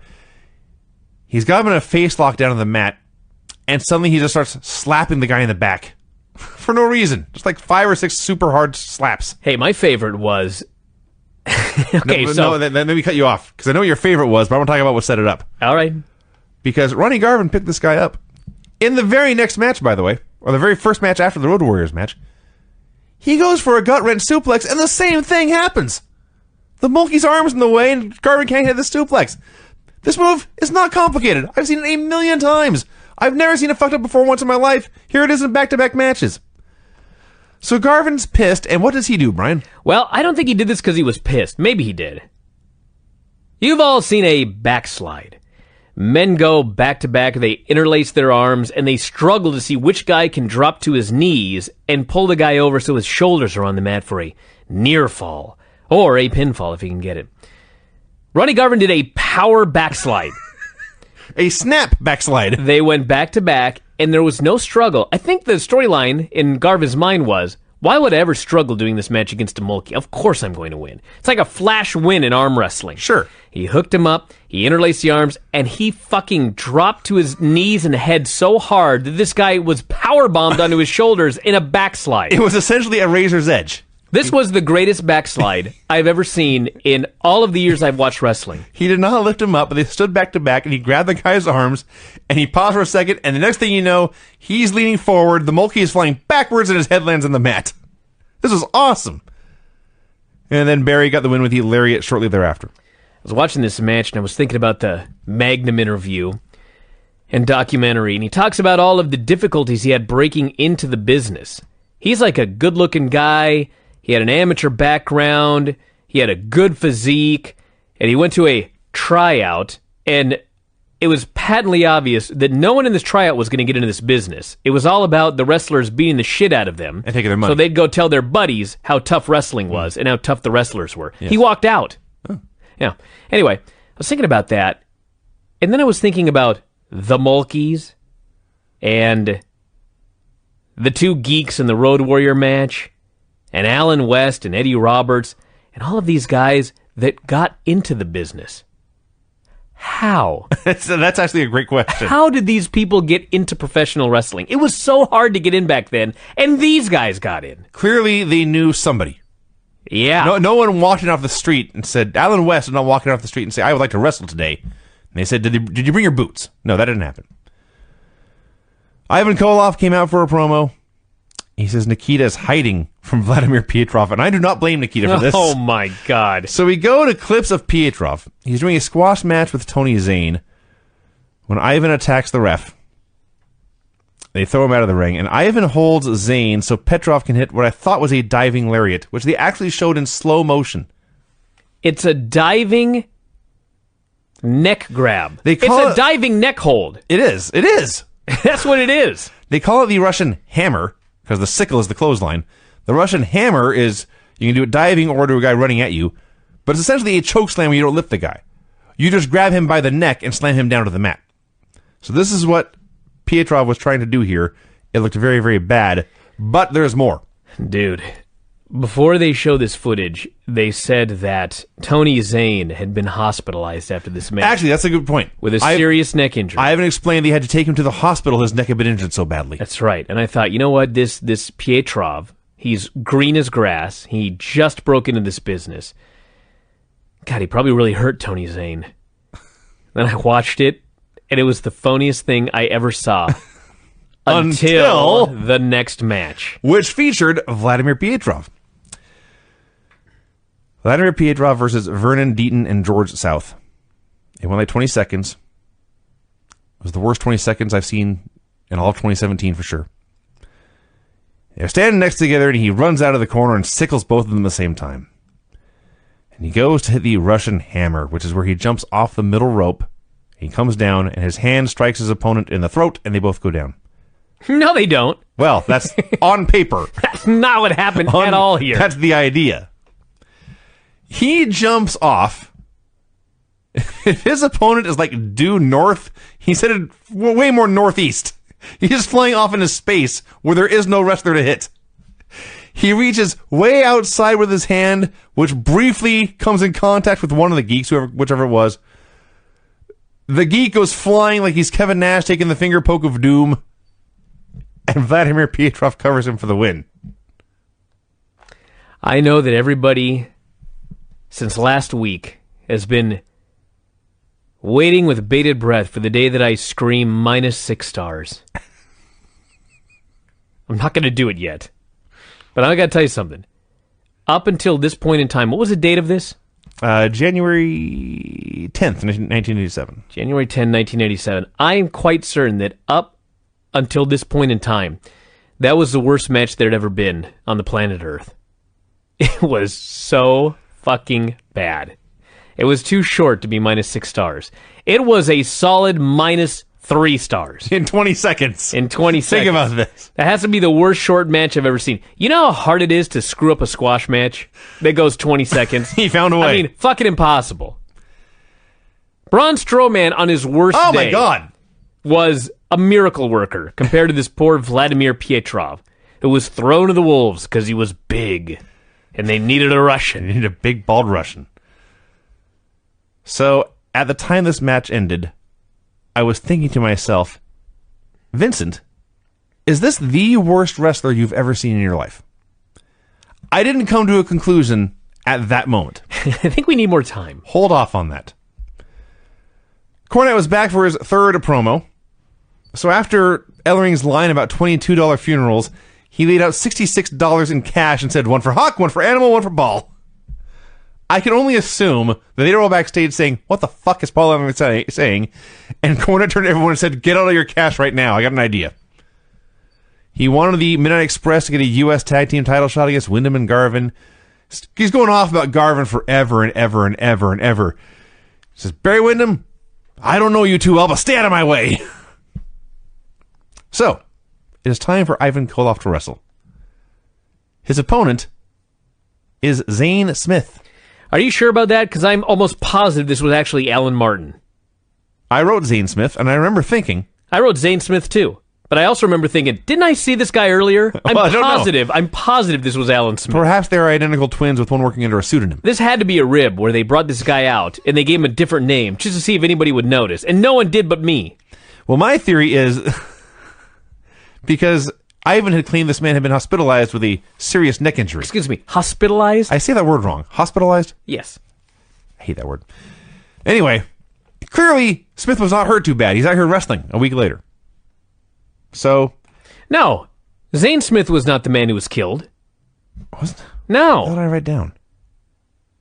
I wrote Zane. Tony Zane. Oh! I got the wrong Zane. Yes, Tony Zane and Zane Smith are different guys. God almighty. And I think Zane Smith is not Alan Martin. I'm not sure. know. I apologize for getting my Zanes confused. All right. They're not all the same guy. Because I know what Tony Zane looks like. He's the fat guy. That's right. That kind of looks like you. A little bit like me. But not as much as the other fat guy that looks like you. Thank you. There's the fat skinny guy that looks like you in high school. And then there's a fat guy that looks like you now. Who's the Abraham Lincoln looking guy? I can't remember. Garner? Paul Garner? It might be Paul I Garner. think so, yeah. How do we not remember these? They go through so many. So it's Ivan Wrestling Zane Smith. Dave's on the show the other day talking about wrestling in Northern California.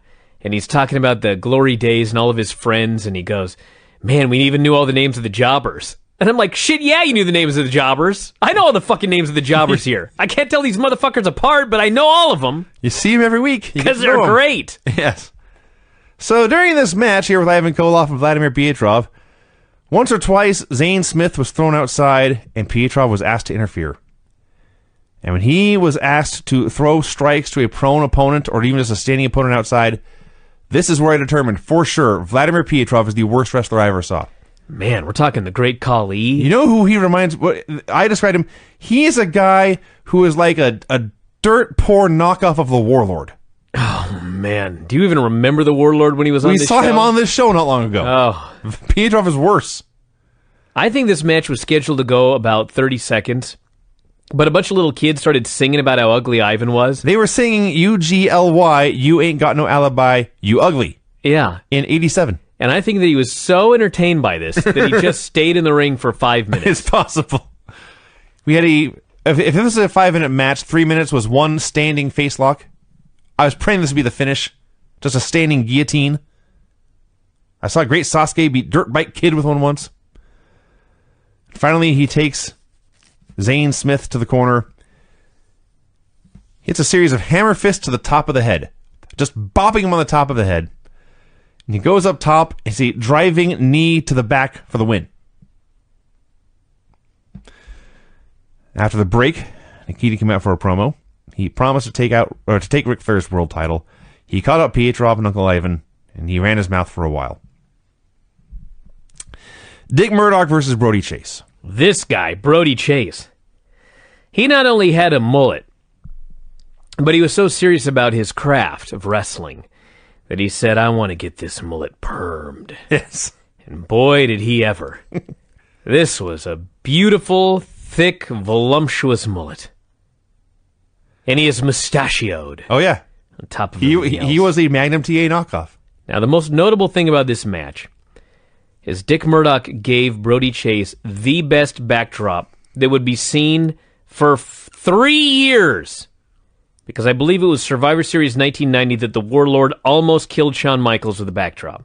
But there's no way that in between that Survivor Series and this match, there was a better backdrop than the one that he gave Brody Chase here. The Warlord one may have been better. This was funnier. That's undoubtedly true. There was nothing funny about Shawn's. No. I was like, dear God, my favorite wrestler is dead. So, Murdoch's doing a bunch of chain wrestling, and Murdoch's actually a really good wrestler. So he's doing all this cool hammerlock takedowns and holds. It's actually really awesome. And then he does this backdrop. And he whips the guy in, and he bends over, and Chase comes at him. And their timing is perfect, and Murdoch launches him, and Chase goes flying high into the air. And his power was great, but his trajectory was poor. And he was kind of spinning sort of half sideways, and he comes down from a great height. I honestly can't believe he didn't hit the lights in this tiny little studio. And he comes flying down, and he lands right on his ass in a full pike position. That's the worst way to land on this backdrop. Really bad. Yeah, you're better off landing on your head. Actually, the worst way would be if his feet had been a little off the ground, and he only landed on his tailbone. Yes. Other than that, this is the worst way to land. Oh, God. I laughed and laughed and laughed, and Murdoch went with a brain buster. Then Ivan cut a quick promo and said Nikita's still afraid of Pietrov, and that was the end of the show. The show should have ended with a backdrop. It should have. Should have had him land, roll credits. No, they should have had him land, and then they show the slow motion replay they always do, where they just show him going high in the air, and then he's about to land with a look of horror on his face, and then they go to the credits. Show was a lot more fun than I remembered. It was a lot more fun to review than it was watching. That's true. And there will be gorilla shit all over the army. Tournament but the matches were pretty much horrible across the board. But the interviews were great, and it was fun.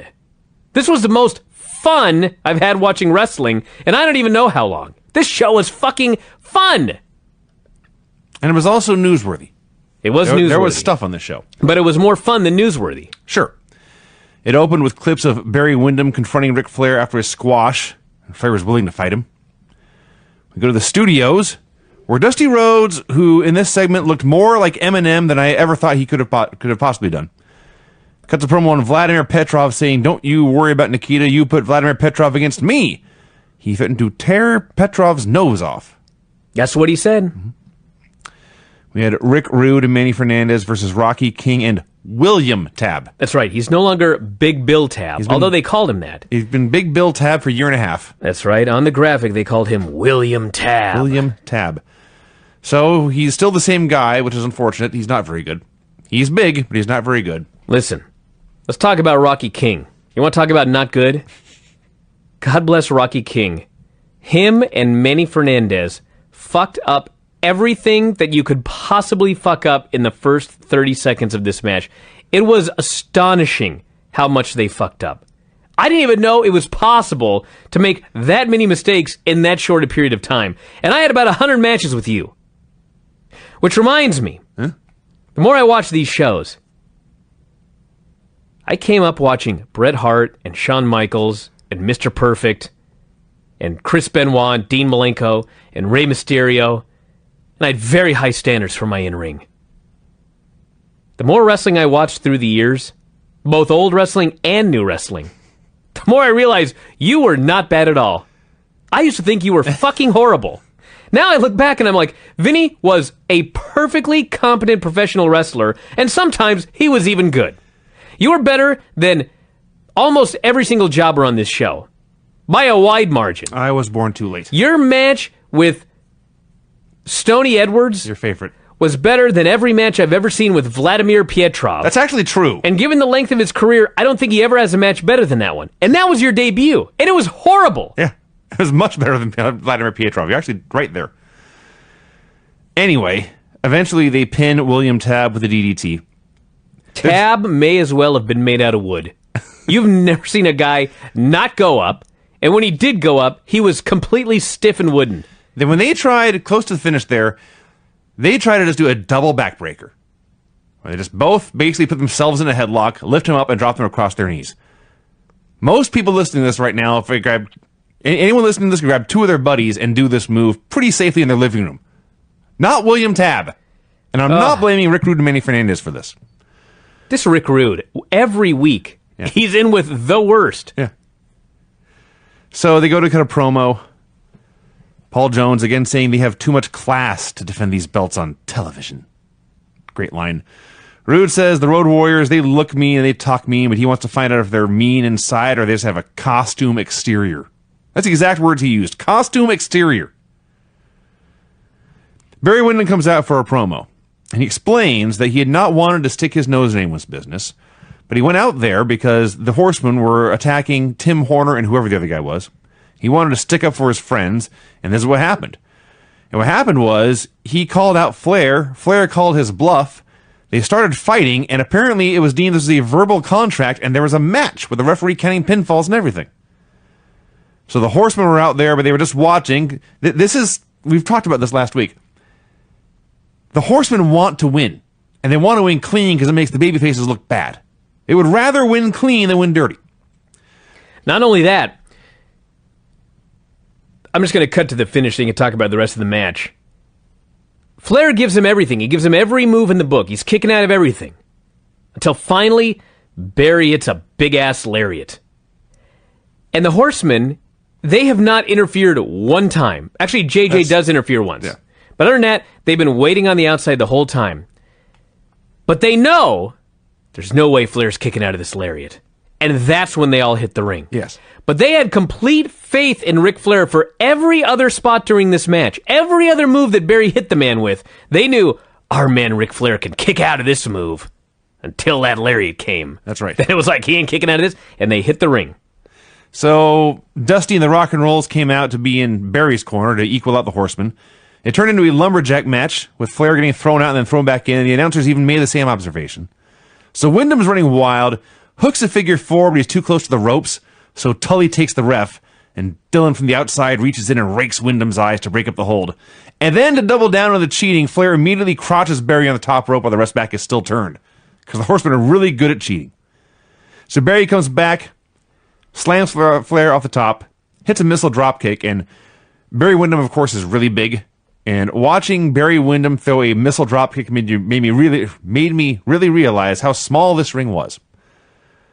And he hits a lariat and makes a cover, and everyone joins in for the DQ, and there's a big brawl going on, and whatever show this was ends, the the end credits roll, and Barry cuts a promo into the TV cameras. The house couldn't hear him, but we at home could. Says, he warns Ric Flair there's a new world champion coming, and we're looking at him. This was awesome, from start to finish. This was a great match. Same one you've seen every single time you've seen Ric Flair wrestle. Yeah. It's still great every time. This was 6 minutes. It's amazing how many ways Flair can think of for another guy to beat his ass. Oh, yes. You can just see him the whole match. He's going 1,000 miles an hour. And every moment he's trying to figure out a way to give the other guy the match back. Yeah. So they go to commercial. They come back. We are now back in the Peachtree Studios. And Flair is there for a promo. Subdued somewhat, mainly because they just showed him get his ass kicked. There were some fans that were chanting at him. I don't know what they were chanting, but it was clearly anti-Flair. But other fans shushed them because they wanted to hear what Ric Flair had to say so bad. So Flair says what we had just seen was a tremendous contest between two great athletes, but at the end of the day, he still had the world championship belt, and that means he had been the winner. He went off on how, as great as Wyndham was, he still had to prove he was at a world championship level, and while he was out there, he ran down all the other babyfaces as well. Had the Kansas Jayhawks versus Alan West and Eddie Roberts. You know, oftentimes there's a main eventer that doesn't have a great physique. But I'm pretty sure that this was the first time that we saw a squash match where both of the jobbers had better physiques than both of the main eventers. Alan West and Eddie Roberts both had better physiques. Definitely than Bobby Jaggers. Bobby Jaggers and Trent Seven may have the same physique now that I think about it. Dutch Mantell, I never noticed this till just now. I don't even know how, but this guy not only had a mullet, but he had a rat tail. Dutch was awesome. The mullet was actually cut halfway down so that there could be a tail coming out of the mullet. It's amazing. I've never seen that before. That's astounding. That is astounding. So the announcers let everyone know, any day now, the videotape of Starrcade will be available on sale. Just to keep in mind how things change. Yeah, I watched a UK championship tournament live on my television. Yes. Via Apple TV on the internet. Mm-hmm. These guys have been working on the videotape production of Starrcade for 30 days now. Yeah, it's almost on sale. This, if you were not aware, is the best time ever to be a wrestling fan. I think it's pretty patently obvious, but it needs to be stated.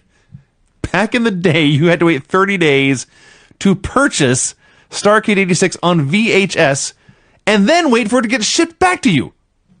Things have changed. Anyway, there's a long, boring squash. The Jayhawks won with a lariat. Lex Luger made his Saturday night debut. He sure did. He's joining the announcers. He's in a sweet suit. He's tall. He's tan. He's got a great mullet. He's very well spoken. Kind of. Well, he was not a good promo at all, but he tried. He got much better. He would get much better. Lex Luger got much, much better over the years. He was never Ric Flair. No. But he was never The Rock. He got a lot better. Yeah. But he explained that he was, in fact, the total package. He was everything you'd want from an athlete physically and also everything you'd want from an athlete intellectually, a college graduate like himself. So promoters around the country had been begging him to come wrestle, offering him blank checks, all the money he wanted. But he had come to Jim Crockett Promotions to face the best competition and to make the most money. And he noted that the most successful group in Jim Crockett Promotions, the group that made the most money, was the Four Horsemen. And thus, that was the group he wanted to be in. And he said this, he turned to the announcers and said, "Thank you." And he walked away. And they were gobsmacked. This man wants to be in the Four Horsemen. I'm talking staring into the camera slack-jawed. I think, to be fair, Tony Schiavone was slack-jawed. But David Crockett was like, what man wouldn't want to be a horseman? I sure do. As much as I hate him. Barry Windham versus Thunderfoot number 2. This was Thunderfoot number 2, everybody. Yeah, there's multiple Thunderfoots. I have no evidence that this was not Thunderfoot number 1. Thunderfoot number 1 came out later. I couldn't tell a difference. I won't lie. I wasn't paying that close of attention.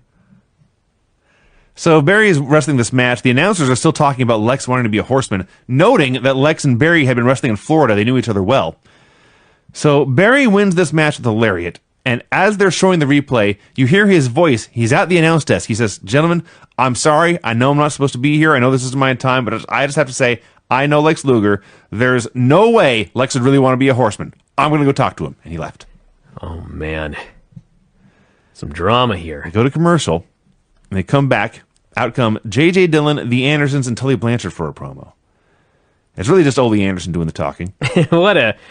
Ole Anderson said, this is what he threatened to do, everybody. This is not a typo, nor am I making this up. He said they were going to cut Barry Windham's nose off right around his neck. I think he was... What the fuck does that mean? He had been talking... I don't know. Dusty made the threat earlier about tearing off Pietrov's nose. So Ole was riffing on Dusty, and he moved from Dusty to Barry, tied that line, and I don't think he thought it through very well. He didn't think it through. Nor did he think what he was going to wear through very well. Well, no. This fucking jacket he was wearing. I make fun of him for his T-shirts, but his T-shirts he makes at the mall were way better than this jacket. I just love... I guess we've been watching this show for almost a year and a half, somewhere around there. But it's been 3 years in the sense it was 86, 87. I guess we're in 87 now. It was 2 years. Did we start in 85? I think we started. It was 85, 86, 87. I think we watched a little bit in 85. Yeah. The point being, we have now seen the new year come twice in these shows. Yeah. And each time Ole says, it's 1986. Dusty Rhodes, this year I retire you. I didn't get it done, so it comes out in January. And Dusty Rhodes, I don't know how, I don't know when, but we're going to take you out. He just moves on. He just moves on. He never admits defeat. No, of course not. Of course not.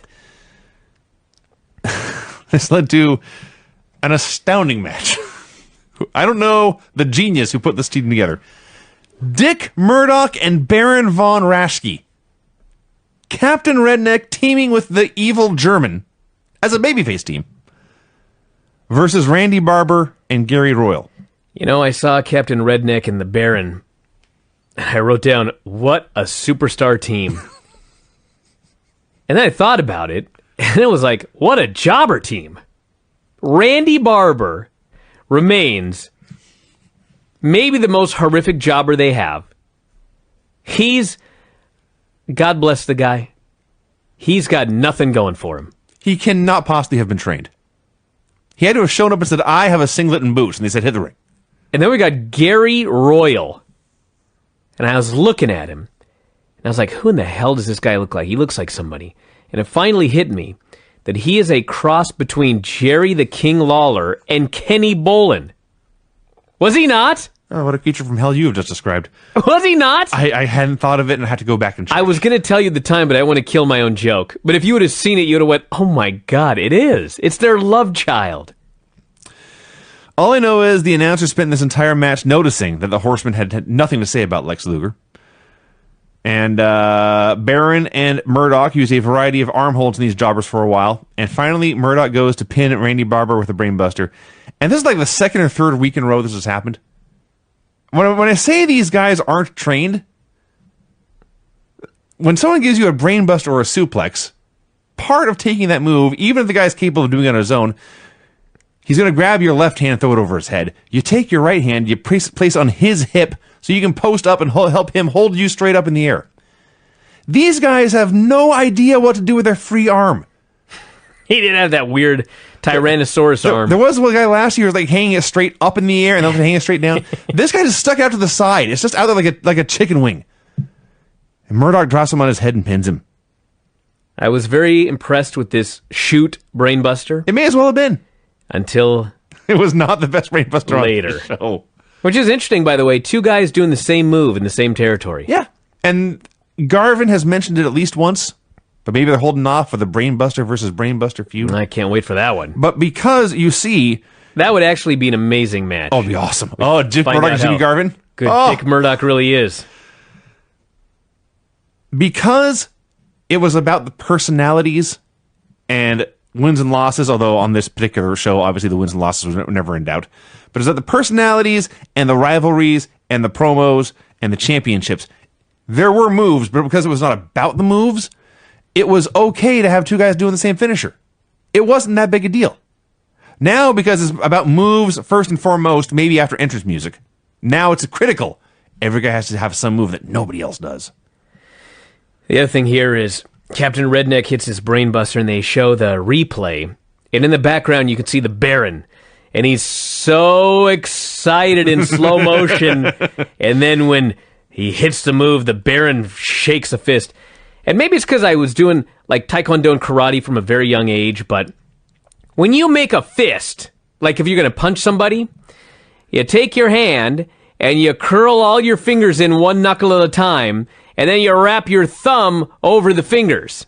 We don't have webcams, so I'll tell people that But Bryan you got has that? just made a fist. I just made a fist. The thumb is on the outside. Yeah. But then there's the weird fist that like Trump and other people make that I see all the time, which is where you take your hand and you make your fingers flat and put them against your palm, and then you just rest the thumb on top. And this is the old person fist. That's more of a thumbs up with the fingers closed. It's kind of a thumbs up, yeah. That's what the Baron did. I see. I laughed. I was like, come on, buddy. Make a real fist. Not this gimmick fist. The Road Warriors came out for a promo. They did not have the spiked shoulder pads, going for the more subdued spiked vests instead. You know, that's another one. Why do people do the thumbs up like that? Like, the thumbs up should be you curl in all your fingers, and then your thumb, like, sticks way up in the air. I don't know. Have you never hitchhiked, goddammit? It's just weird. So they called these out... things bother me. They called out the Awesome Twosome. They promised to defend their six-man titles. Hawk was talking about Rude's cute little abdominal muscles, and then said, if I want to eat Twinkies, I'm going to eat Twinkies. There you go. You know what was interesting about this was the Road Warriors do this promo, and Animal and Hawk took the promo by Rude and Manny Fernandez very seriously. They were very, very angry about what they'd said about him. And I was fixing to make fun of them and talk about how gotten to they were. And then I realized, what the hell's wrong with you, Bryan? You've been ruined by this business. Yeah. The good guys should be furious at what the bad guys said about them. It's probably Kevin Nash responsible for this, but the days where you laugh off what somebody says about you, that's fine in real life. But in pro wrestling, when a bad guy says something about the good guy's got to get mad. Otherwise, why the fuck are you even doing promos in the first place? Yes. I would argue it would go the same way for the heels. It should go the same way to the heels. If the Road Warriors had come out and called them out first and made the fun heels of... should have been mad. Yeah. The whole point is for guys to come out here and pick fights. And you can't pick a fight with a guy who's not offended by what you say. Exactly. This business is all fucked up now. The very fact that I was going to make fun of them tells you how much this business is fucked up. It's warped you. It has warped me. They were right to be angry. Yes. They were right to be furious. Midnight Express and Big Bubba versus Larry Stevens and David Isley and Ronnie Angle. Oh, God. This match ruled. Now, to be fair, I think his name was Ronnie Angle. It was on the graphics as Ronnie Angle. But Cornette kept calling him Ronnie Angel. Tommy Angel, in fact. Tommy Angel. Which is from a song, but maybe his name was Ronnie Angel. I have no idea. Point is, he sucked. He did. He was so goddamn bad. Let me tell you how bad this guy was. This guy was so bad that not only could he not sell a thing, but when you knocked him down, he kept getting back up. This is the worst thing that you can do as a jobber. Yes. When the bad guys, when the heels or the baby faces, when the main eventers knock you down, stay the fuck down. Because when they knock you down and you just keep getting up, it makes them look bad. Uh-huh. And two things are going to happen. They're going to be nice and get nothing out of the match, or they're going to be Rick Rude and they're going to beat the shit out of you. Yes.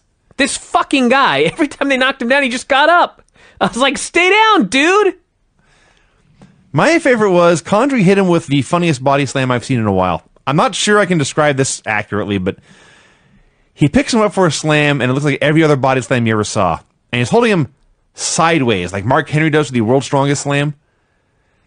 Only he didn't. You know, when you slam a guy, you either release him just above the mat, or you go down with him like a power slam. Condrey's got him up on his chest and then just drops him from that height. Except it wasn't even a drop. It was like he threw him down from that height. Yeah, he's probably not confident this guy was going to turn over, so he just sack of shit at him. Basically, yes. I don't know if that's a word. He SOS'd him. We had Big Bubba. One of them tried a single leg takedown on Big Bubba. And Bubba, all he did was, he just raised his leg. It wasn't even like a kick. He just raised his leg, and the guy goes flying through the air. Because he was a jobber, and that one knew what to do. We had Bubba hitting a 350-pound enziguri. And finally, the Midnight Express... Bubba is way better already. Yeah. Shocking. Way better. Shocking. It is kind of shocking when you see guys that have been in NXT for 4 years and they're still fucking horrible. That's actually true. And Big Bubba's been around for a year and a half now, and he's 1,000 times better. That actually is probably a very less good than a point. year and a half. Yeah. So, the Express hits the rocket launcher.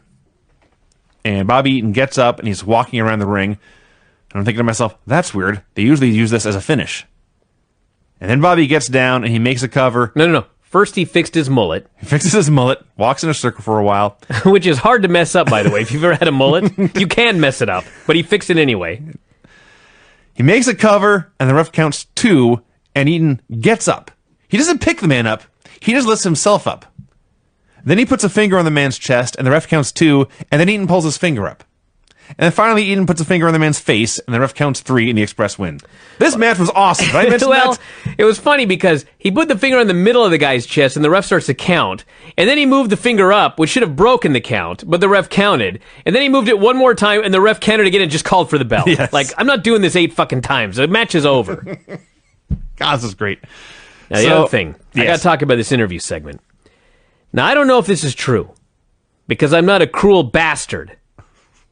But I have heard that if you, for example, took several pots of boiling water and you blindfolded somebody and you said, get ready, it's like an initiation, and then you get a ice cold water they don't know about, and they think that you're going to stick their finger in the boiling water, but instead you stick it in the ice water, they'll still freak out like they got burned. Sure. It's so goddamn cold that they think it's hot. Sure. Dennis Condrey is so fucking ugly that he's beautiful.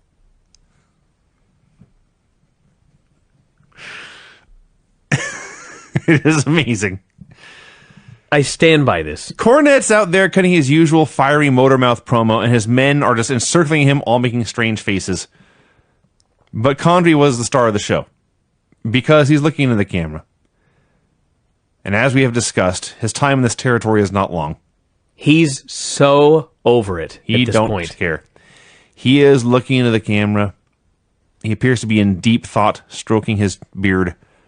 And he does a people's eyebrow at the camera for no reason.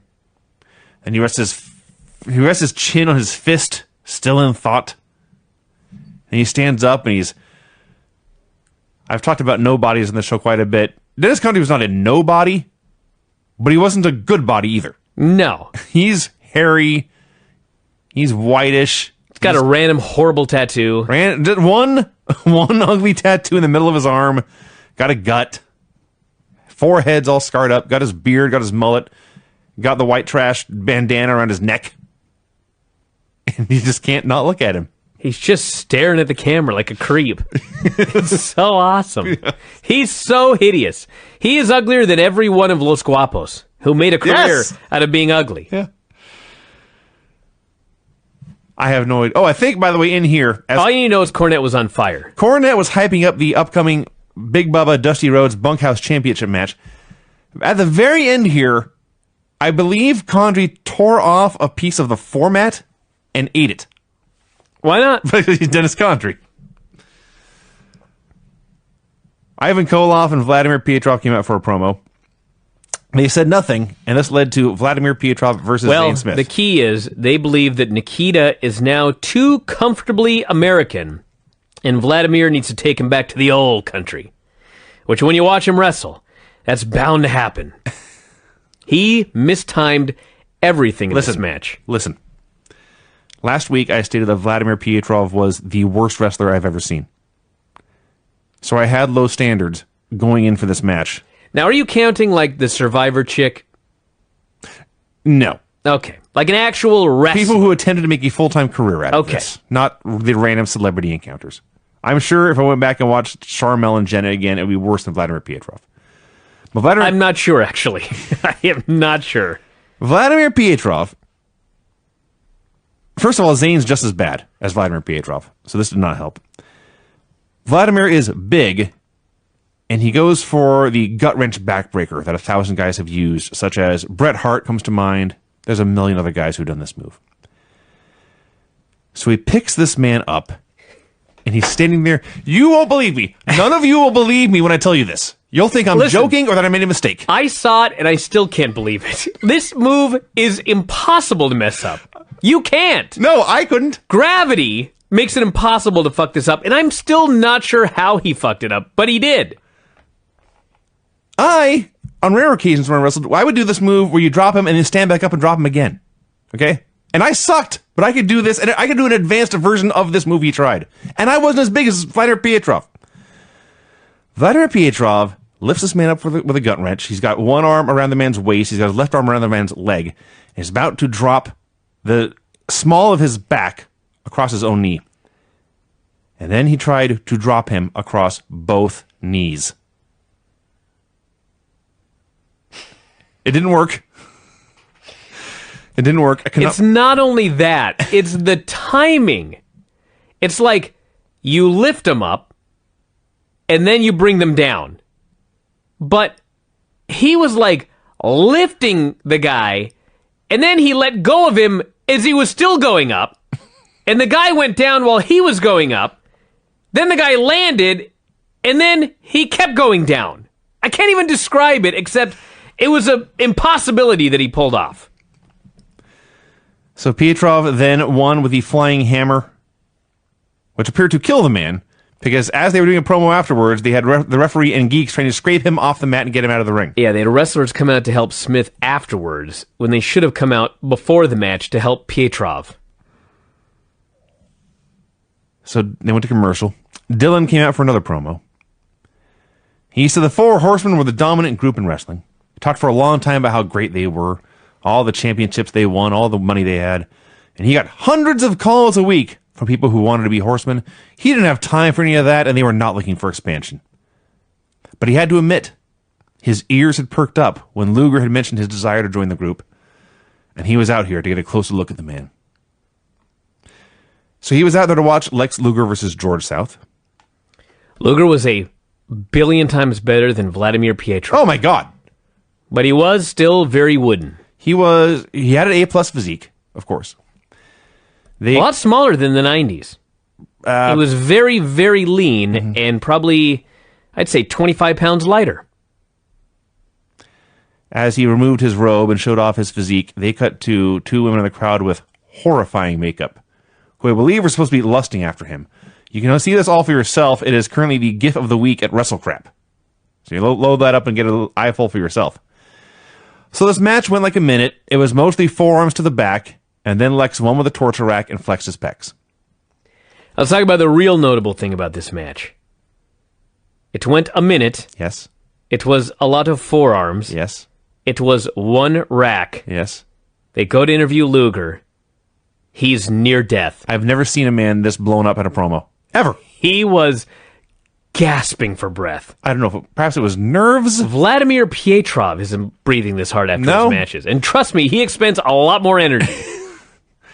So Lex is huffing and puffing his way through saying he wants to join the Horsemen. Wyndham comes out and says, Lex, you don't know these men. You don't know the terrible things they've done to Dusty Rhodes. You don't know the terrible things they've done to me. And Lex says, Barry, I know you, but this is a business. And my goal, I retired from football early, he's sure to say. And my goal is to make a lot of money in wrestling and retire from wrestling early. And Barry is disgusted. I can't talk to you right now. And he walks away. Tim Horner versus Thunderfoot number 1. I just love it. There's 2 Thunderfoots, and they had a command decision that Thunderfoot number 2 was going to work first. Thunderfoot number 1 was going to come out later. These are the kind of things that blow my mind in wrestling. I love that Tim Horner was sent out here with Thunderfoot number 1 with the instructions, get yourself over. So he had a back and forth match and one with a flash roll up out of nowhere. What's funny, this was, I guess, a name against a jobber, and they had a competitive match. If you took any kind of a name on Raw, who would be an equivalent to Tim Horner on Raw? That's a tough one. A low-card babyface.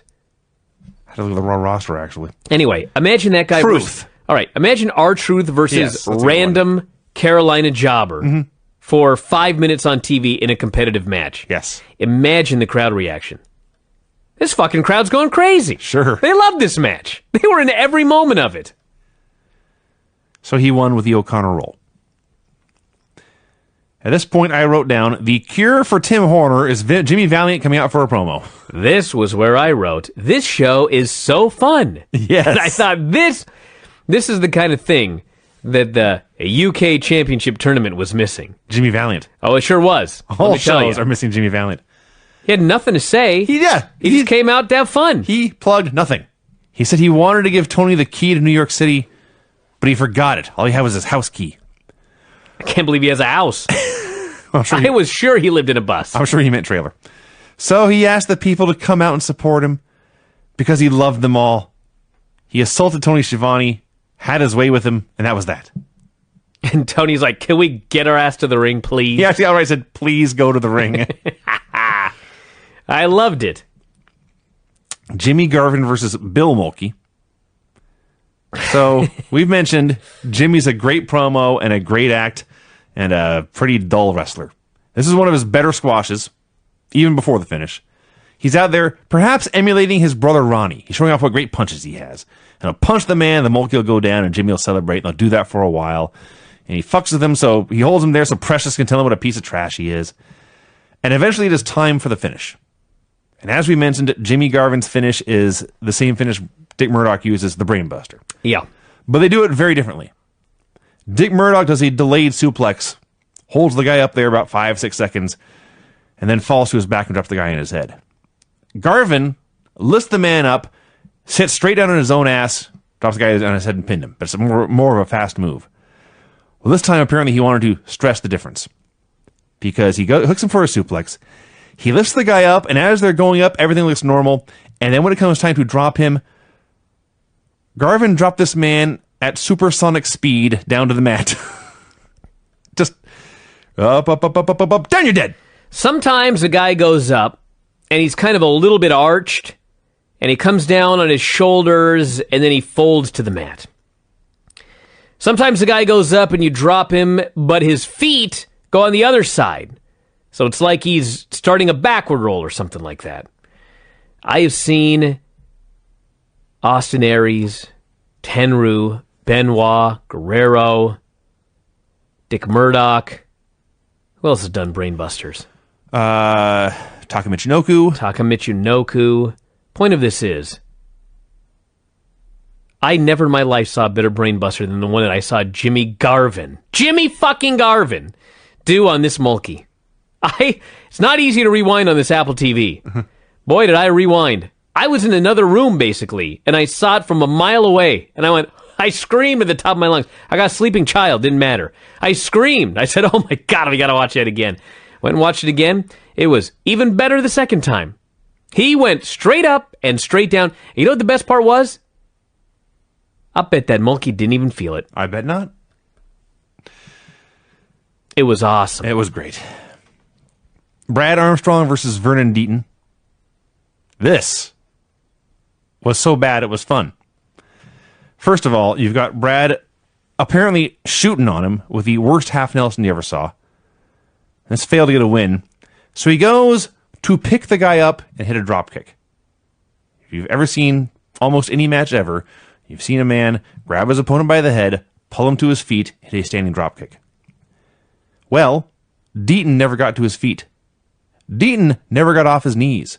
But Brad threw his drop kick anyway, and his feet went flying high over Deaton's head, and Deaton never reacted. This looked so bad.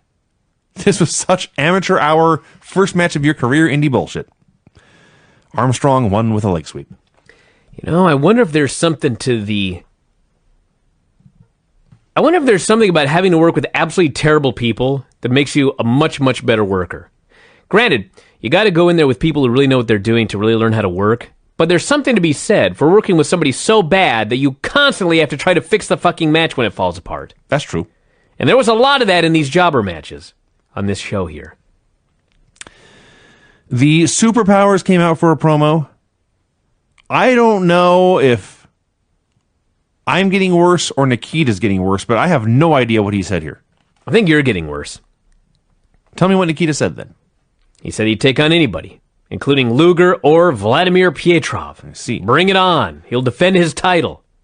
So Dusty called out Pietrov, Luger, and the Four Horsemen. He made a comment here about how he had been on 200-some magazine covers because he's a big star. Probably true. I'm sure it was. But they go to commercial and they come back out. A lot of damn magazines they had back in the day. They did. But they go to commercial and they come back and Flair is addressing Dusty. Gotta talk about this. Flair is very impressed by Luger. He says he was very slick and custom-made. He said, Lex Luger is a man who'd rather wear a suit than a headband. That's right. He'd rather ride a limo than wear a bad T-shirt. One of these bad T-shirts with stuff written on it. And I was like, that's Ole's gimmick, dude. Well, he's talking about Nikita. I know. Yeah. But I was laughing because he's making fun of something that his guy does. But I guess it doesn't count when it's a horseman. No. I just love, two things. He goes off for a while about how Dusty wants to be a horseman, or Lex wants to be a horseman, not one of Dusty's friends, and how great they are, and he runs down Dusty. But I can't strongly enough express how much I love that they have made Lex Luger a hot commodity on day one. Day one. Segment one, really. Yeah. But he's the guy. I think of all they have set up here in about an hour, a little more than an hour of TV. He wants to be a horseman because they're the best, but this also means he's a man of questionable character. He has a friend who knows him well, who thinks he's wrong-headed, not thinking things through, trying to talk him out of it. He has the evil crew who admire him and think he may in fact be on their level and may in fact be a horseman one day. You've got the all-American hero who is furious that this guy's going to come in, this young punk is going to come in, he's got a little bit of a body, and he thinks he's good enough to be in the group that Dusty hates. There is so much going on here, and it's all so simple. That's true, but they also had the built-in gimmick that PWI had made Luger a star. And he really was all over all of these magazines. He really was PWI Rookie of the Year. That's right, and so if you were a fan of any level of fandom, you knew about Lex Luger. He didn't show up completely out of nowhere. It's not like bringing up a guy from NXT and building a story around him and you're supposed to buy it as a fan. I mean, fans knew this guy was the real deal. That's right. And he looked great. He looked unbelievably great. Now we must talk about... Let me rephrase that. Now we get to talk about Tully Blanchard versus Randy Mulkey. These Mulkeys are legends. Mulkeys and Tully Blanchard all should go into the Hall of Fame. I can't tell you how great this match was. I cannot do it justice. Tully's gimmick, beyond being awesome and beyond being the TV champion, is that now he will personally give $10,000 in cash of his own money to anyone who can beat him. And of course, JJ has to have the cash in hand just to wave it around. Oh, yeah. So the match begins, and Tully is at the ropes talking to JJ, who's on the apron. His back is to the ring. He's like leaning on the ropes. They're double-checking the money, making sure that's there, making sure their plan is intact. The bell rings, and Mulkey says, "This is my chance." And Randy Mulkey runs across the ring. He grabs Tully around the waist to use an O'Connor roll. A move we have seen can lead to victory on this very show. That's right. It's like the schoolboy nowadays. Kinda. He goes to the O'Connor roll. He grabs his arms around Tully's waist. He goes to roll backward, and Tully barely flinches. Doesn't turn around, doesn't go down, certainly. Doesn't do anything. Mulkey tries a few more times to pull him down. Eventually, Tully looks over his shoulder back at the guy, and he waits for Randy to pop his head back into position, and then hits a one back elbow and drops him to the mat. Because the Mulkeys were great jobbers. Oh, they were great jobbers. Tully beats him up for a while. Flair's commanding Tully to slap him around, so Tully slaps him around. He slaps him around, and he sort of gives the Mulkey offense, which is where he gives the Mulkey a chance to throw punches, and they're all punches to the body, and Tully's doing kind of a Muhammad Ali thing of dodging them or absorbing them but no selling. But he's just letting this Mulkey punch himself out. And it goes on and on and on for about 15 seconds, and then Tully hits like one shot, and the Mulkey goes down it again. This is beautiful. This match was beautiful. Takes him over to the ropes, fish hooks him so Flair can scream, "You're not good enough to be a horseman, Randy Mulkey. Maybe you can be a superpower." So Tully goes to the middle rope. He waits. And he waits. And he waits. He checks an imaginary watch on his wrist. And he waits. And at last, the Mulkey figures it out and gets to his feet. Tully drops a diving elbow to the neck. And then finishes him off with the slingshot suplex. 5 stars. That was a 5-star squash. This was a wonderful squash I could have watched match. this right immediately again. I thought that Tully was smelling his own armpit to make sure he was still fresh before he did that move there at the end. Maybe that's it. One way or the other, this was awesome. So the Horsemen came out to cut a promo. Arn was talking about how everyone claimed to be the best, but the Horsemen really were the best. It's no wonder Lex wanted to join them. Tully says, "Look, we can jump people from behind better than anybody." Not denying it. He's owning the fact that they will do vicious, nasty, underhanded tactics. But we can also wrestle better than anybody. That's what's on the marquee. And that's why we've got the glory. That's why we've got the money. That's why we got the women. And he's going off, and they all put their hands together in salute, and the announcers are wrapping it up. And just as this thing fades to black, Flair shows off his shoes and how nice they are.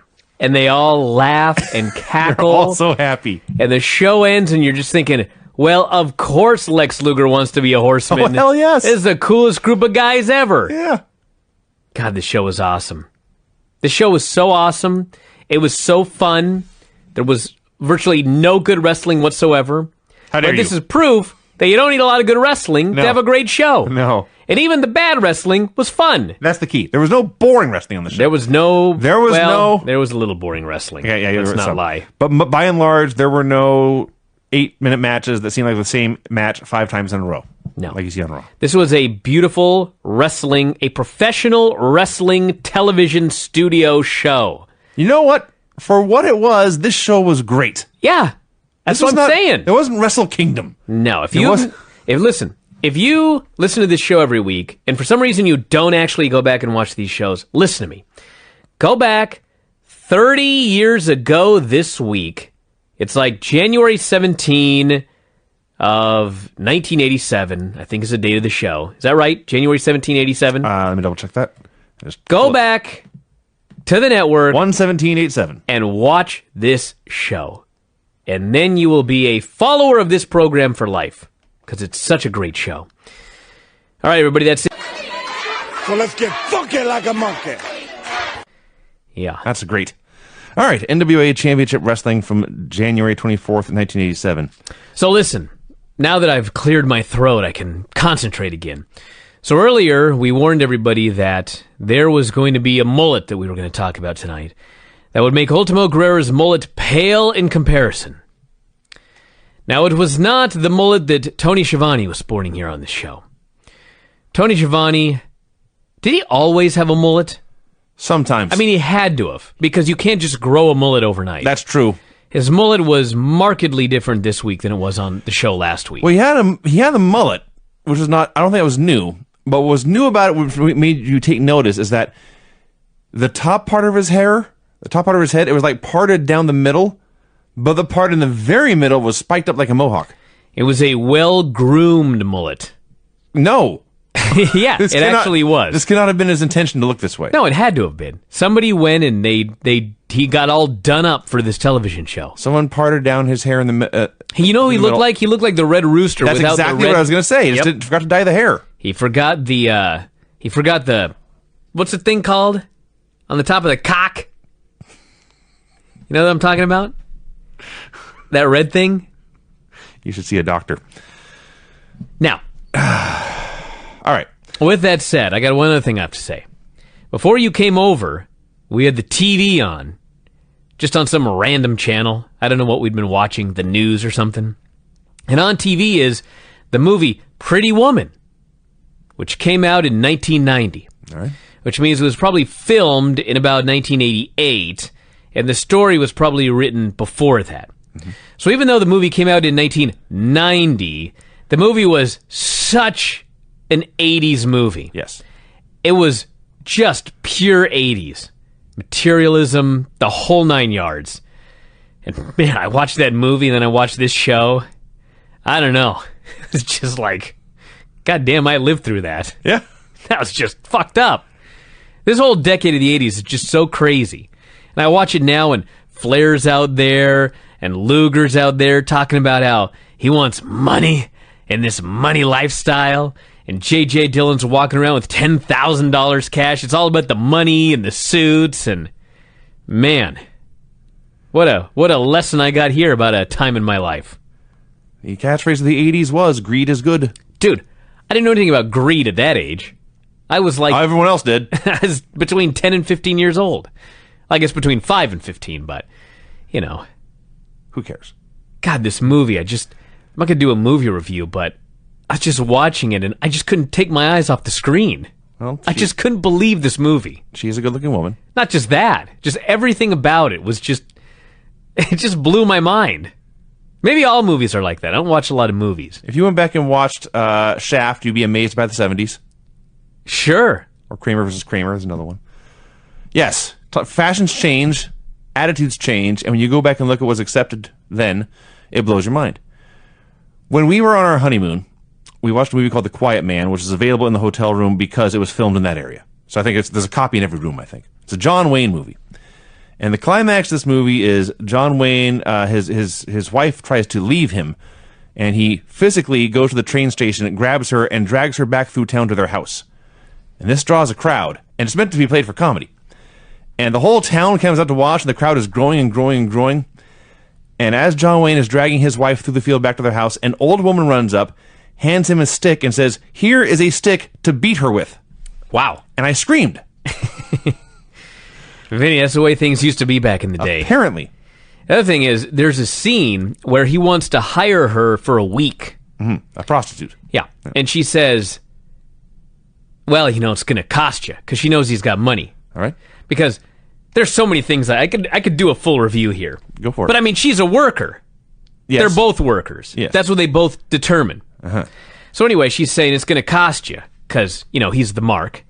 She goes, it'll be $4,000 for the week. Mm-hmm. And he goes, now hold on a second.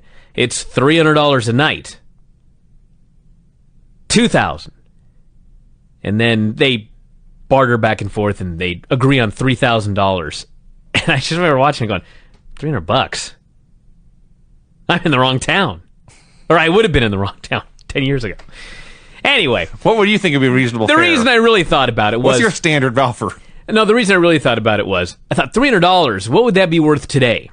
Okay. That's the key, because then I got thinking about J.J. Dillon, and he's always walking around with the 10 grand. Mm-hmm. So then I really got thinking, and I got one on the inflation calendar. I see. Or the calculator. And basically, J.J. Dillon's $10,000 would be the equivalent of $22,000 today. I was going to guess between 20 and 25. And I bring it up because J.J. made the comment that it doesn't matter if you're a doctor or a lawyer, $10,000 is nothing to scoff at. And I was thinking about Pretty Woman, and this guy's a billionaire, and he's bartering over $4,000. Is it true, JJ? Is it true that $10,000 in 1987 was nothing to scoff at? And I did the math, and I thought, $22,000. If you're a doctor or lawyer, it's probably nothing to scoff at 22 grand. These are things that went through my head here today. Well, if I'm going to be honest, this discussion was probably more entertaining than the actual episode of television we watched. I'm just trying to stall for time because there wasn't a lot to say about this show. This is maybe a 10-minute show. Yes, of course, they can't all be as great as last week, but I would hope for more than we got tonight. So Ivan Koloff and Vladimir Pietrov come out, and Vladimir stands there and looks mean as Ivan cuts a promo running down the superpowers. I believe he promised there would be another new Russian soon. Oh, I can't wait. all right. Jimmy Valiant versus Randy Barber. I said, hey, Whitty, you want to come watch this match with me? I knew she'd love Jimmy Valiant. She declined. She should have, because she would have been watching the match for 2 seconds. Here's everything that happened. Jimmy punched him. He punched him a second time. He hit the boogie elbow, and he won. He never took off his jacket. He never took off his hat. Never took off his hat. Yeah. And it didn't even fall off. Now, here's worse news. To fill time, since Jimmy had wrestled so short, we got a Tim Horner promo. This Tim Horner. I make fun of some promos nowadays. Whew. What's funny about the shows we watch, these 80s shows, is the highs are much higher, but the lows really are much lower. That is definitely true. Yeah. The best promos on this show, like, nobody's touching them today. No. Nobody. But the worst promos on these shows, I mean, Dash is laughing at fucking Tim Horner as he stood there and cut just about the worst promo I think I've ever seen in my whole life watching wrestling. It's been many years since I've seen one worse than this. And I'm hoping against hope that Jimmy Valiant was not scheduled to do an interview here, but he saw young Tim Horner just dying out there, and he decided that he was going to go save the day. So, Horner's dying. He's mumbling. He has no enthusiasm. He has no delivery. I'm not buying it. None of the fans are buying it. It's all very What's there terrible. to buy? Well, I don't know. But it's a disaster, and Boogie Woogie steps in to save the day. The charisma gulf between these two men, maybe the highest on any on-screen television pair of all time. Valiant is ranting about grandpas. It's National Grandpa's Day. Yeah, this was the other reason I thought maybe he just stepped in and went into business for himself. Because Jimmy Valiant had nothing to say. No. Except that today was Grandparents' Day. He liked his grandpa. And he didn't even know how old his grandfather He was. said, my grandfather was born in 1904. He's 94 years old today, here on this show, recorded in 1988. Yeah. And he talked about Tim Horner's grandpa, and then he kissed him. And if I'm being honest, Tim Horner did not seem to be resisting this kiss all that much. Well, it was funny because... He may have enjoyed it a little bit. Well, I think it's possible Tim Horner didn't know it was coming because Jimmy Valiant went into business for himself. I guarantee you didn't know it was coming. Jimmy grabs him, and he looks at him, and he's just about to kiss him on the lips, but then he stops for a second as if he's thinking, nah. And then he just kisses him. Yeah. He changed his mind again, and away he went. I'll never forget the day that we had a show in The Dalles, Oregon. Ah, yes. Now, why it's called The Dalles, I don't know. That's a stupid name, but that's what it's called. That's the name of the town. Yes. The Dalles. Yes. Not Dalles, Oregon. The Dalles. There's way the fuck down there. It's at least a 3.5, 4 hour drive. Well, more than that. It's 3 hours to Portland, and then like 2 hours east along the gorge. It can't be that far. I think it was. I'll look it up. Go Look ahead. it up. I think I'd say it's a good 4 hours, 3.5, 4 hours. So we drive all the way to the Dalles, and we do the show in the middle of nowhere, and it's me and Buddy against... Me and Richie. Was it you and Richie? That's the only main event I ever did. Really? No, that's not true. I did one with you and Tim and somebody. But anyway, go ahead. So we dragged your ass into the main event here in the Dalles, and we did a tag match, and Buddy was doing a flamboyant gimmick at the time. Just put it that way. And at the end of the match, I think we won. I can't remember. But everybody's booing like crazy, and Buddy's egging him on. It's a 4 hour drive for the Dalles. They're calling him very, very inflammatory names. And so Buddy grabs me, and he just kisses me right on the lips. I was like, all right. That was weird. He smelled like mouthwash. Good. I'll never forget that. And he was very hairy. That's Like bad. yeah, it was weird. I'll admit it was weird. It's okay to say it was weird. It was a little weird. Yeah. I was not expecting Buddy to kiss me on the lips and In the at the end ring. of this match. So anyway, I was like, oh, well, what the hell? That was fun. So we're leaving the ring, and I look out, and there's John DeCourcy and Katie Really? DeCourcy, I did not know they were there. who worked with me at Cascade Elite Gymnastics at the time. I don't think had ever come to a wrestling match before. And they went to the Dalles? Yes. That's the craziest part. Yes, it is, actually. So if I thought it was weird, they really thought it was weird. They didn't know what to make of this. Yeah. That was like, of all of the... I never knew that detail until right now. Yeah. Well, all of this is more interesting than Brad Armstrong. Brad comes out for a promo. He's upset about the Horsemen. He challenged Ric Flair to a one-on-one match. And they went to another TV show where Armstrong was cutting a promo when Ric Flair interrupted. He shakes Armstrong's hand and says, "You've got a lot of respect for you, but I'm the world champion, and this is my interview now. You should leave." And Armstrong's just standing there. He doesn't leave. And Flair ignores him and goes off on his promo about Dusty and Nikita, whatever he's got to say. Before you go any further on this, I just want to remind everybody of the segment on Raw Monday where you had Roman Reigns and Seth Rollins, babyfaces, along with Sami Zayn, also a babyface, and what happened in that little segment. And then we'll talk about this one here.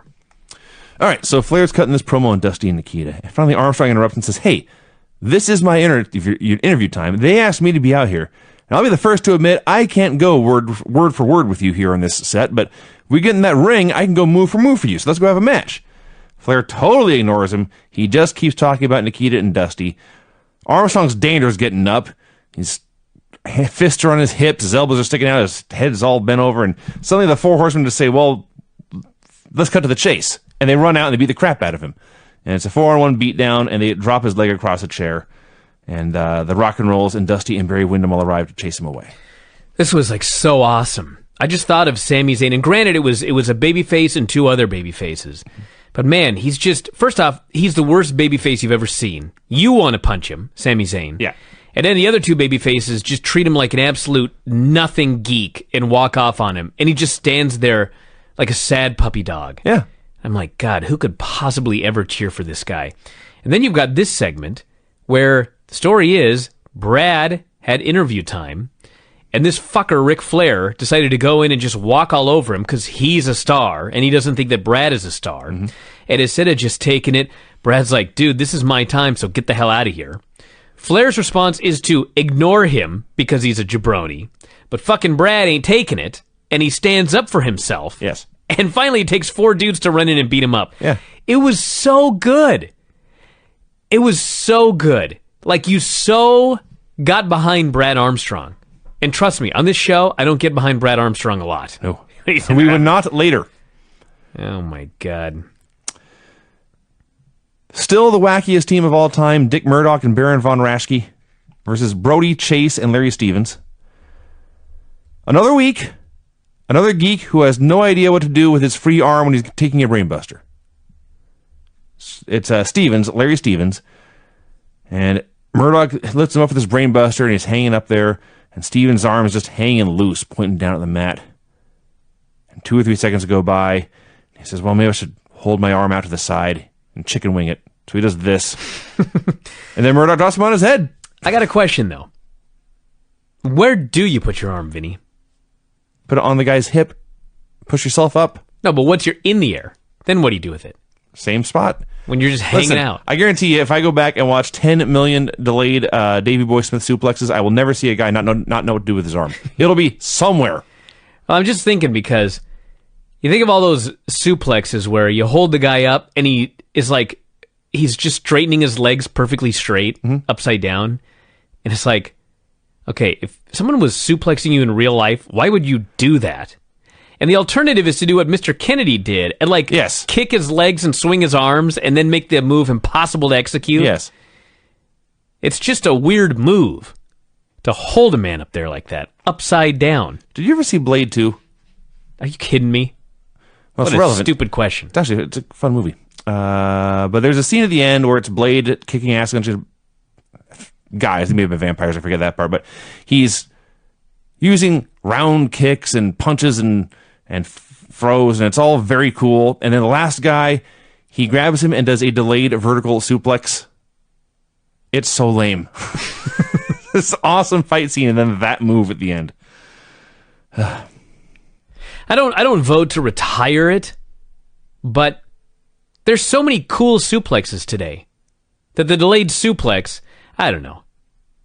I'm overthinking this because there's nothing else to talk about here on this show. We are struggling. It's just this ain't cheerleading. You know what I mean? No. Well, you want to clap? No, but like, it's ridiculous to straighten your legs. I never in my life, when taking a standing delayed suplex, I never put my legs together and straightened them. That was too ridiculous. That was too gymnasticsy. I didn't kick them, but I had them bent just a little bit, and I had them apart just a little bit. Like, oh man, I'm up here in the air. Oh, now I'm going down. And I had many delayed suplexes by Sonny. Yeah. Yeah. Huh. I don't know. You got to talk about something. It's a radio show. It really is. So they cut a promo about winning the Crockett Cup, and I'm watching there. So here's another question about these two. Have you ever seen what was supposed to be a star tag team with two worse physiques than this? We've talked about Murdoch's before. Skinny arms, skinny legs, pot gut.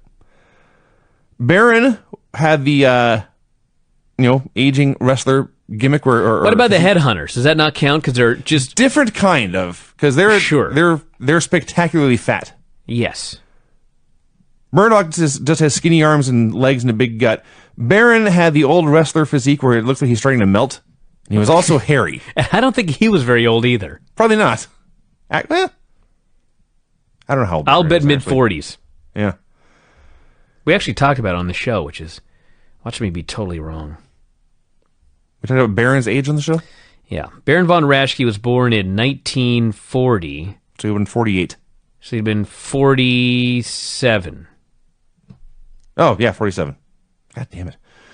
He looked a lot older than that. Yeah, and he's got that Ultimo Guerrero thing going on. If you were to rank physiques in the show, he would be lower than Rick Rude and Lex Luger. And Dick Murdoch and, well, not Dusty. I guess Dusty and Dick Murdoch were a team for a while, too. That's another one. They probably were not a treat on the eyes. Tully Blanchard versus Zane Smith. Here's the thing with this match. There's not much to talk about. Zane Smith was extremely bad. Tully is a great worker, and even he could barely squash this guy effectively. Slingshot suplex. The only thing I wanted to mention was, I don't watch a lot of baseball, but every now and then you'll see like a world-famous baseball call on some documentary or radio program or whatever. Okay. Maybe some famous guy passes away. Tony Schiavone was a baseball announcer, and he went all baseball announcer during this match. If you go back and listen to how he called like the last 30 seconds of this match, It was like he was calling the World Series. Huh. He was actually really, really good. I was like, how the hell did you get that out of this, dude? You are a professional. As good as he was, it was in this match that I realized this was an all-Tony show with no David Crockett. And that made me sad. Because David Crockett, when you have nothing but squash matches for 2 hours, you need a guy who gets overly excited about squash matches. And Tony did his best. But it needs David Crockett. I mean, I don't want to get on Michael Cole or anything, but if you'd put this match on Raw, you would have had to prod Michael Cole to wake him up. And Tony Schiavone's here just out of control. He won with the slingshot suplex, Tully did. So Barry comes out for a promo. And before he can even say anything, they say, let's go to the finish of your match with Ric Flair. And when they see the finish, they mean like the last 15 plus minutes. This quote-unquote clip went through a commercial break. Hey, that's fine with me. Yeah, it was great. I'm not complaining. It's just odd. So, Barry hits the lariat once, but Flair gets a foot on the ropes. 5 or 6 minutes go by. He gets it again, but Flair is able to roll to the apron to avoid being pinned. Dusty Rhodes was on commentary. He notes the building is so crazy, people are standing on their kids. I miss Dusty on commentary. And with about 10 seconds left, Barry hits a third lariat. But by the time he's able to crawl over and make the cover, the time limit has expired and the match ends in a draw. And so Wyndham cuts a promo vowing that he's going to be world champion someday soon. And he lays the belt across Flair's prone body because Flair is still so beaten and exhausted he can't even get up. You know what's funny is we watch some of these matches where the crowd is screaming so loud that you're afraid something's going wrong, like your TV's going to melt like Baron von Raschke. We didn't have that in this match. I mean, the fans were super into it, but it was almost disappointing that they weren't screaming so loud that you thought your TV was going to melt. We have heard bigger reactions. Now, what I thought was interesting was they're calling the time. Mm-hmm. And I think the thing is, they called the time a lot more often back then. Nowadays, if you're doing a 30-minute match and you start calling the time, everyone knows it's going to a draw. Oh, sure, yeah. 90% of the time. Yeah. They're doing the time calls during this match, and pretty soon they're announcing there's 5 minutes left. And if it were 2017, in most promotions, you would hear that there's 5 minutes left, and you would know for sure it's going to a draw, which this match did. Not these fans. These fans are like, man, he's going to pull it off in the last 5 minutes. Mm-hmm. They were into every single one of the near falls. These time calls did not dissuade them one bit from their interest in this match. So then we got Bob Caudle interviewing. Actually, before that, there's one other notable thing. Barry hits the lariat, and the ref counts 1, the ref counts 2, the bell rings. Time limit's expired. Barry's right there. He knows the referee didn't count 3, but the fans are cheering so loud that he sold it like a part of him believed he was the champion. And he stood up, and he grabbed the belt, but he had a look on his face of concern. Like, I'm holding this right now, but I just know something's going wrong. And sure enough, they announced it was a time limit draw, and man, he was sad. The other thing to note here is that Flair, at one point, he had a body press off the top rope, but Wyndham rolled through and made a cover. It was a near fall, and for the record, I will acknowledge that Ric Flair was looking at the referee. Just to be fair. Does happen sometimes. Just to be fair. All right, so then we get Bob Caudle interviewing Flair and the Horseman. Flair is very, very happy now. He's recovered and caught his breath. He says the bottom line is... Keep that in mind, by the way. Yeah, I've taken so much note of that over those past 2 weeks. Flair explains the bottom line is he has the belt. That makes him the winner. And you, Barry Windham, are the loser. He's gleeful about all this. Now, speaking of the World Series and Tony's call, Flair here, who just got taken to the limit and would not be the champion had that bell not rang, Flair's in the locker room 10 minutes later, and he is celebrating like he has won the World Series. Yes. You've never seen a happier man. He's not talking about how he escaped by the skin of his teeth or anything like that. Yeah. In his mind, he definitively beat this man. Absolutely. This man should not get another championship match. Mm-hmm. He's the winner. That guy's a loser. Barry's the loser. It was so great. He's the winner. Barry's the loser.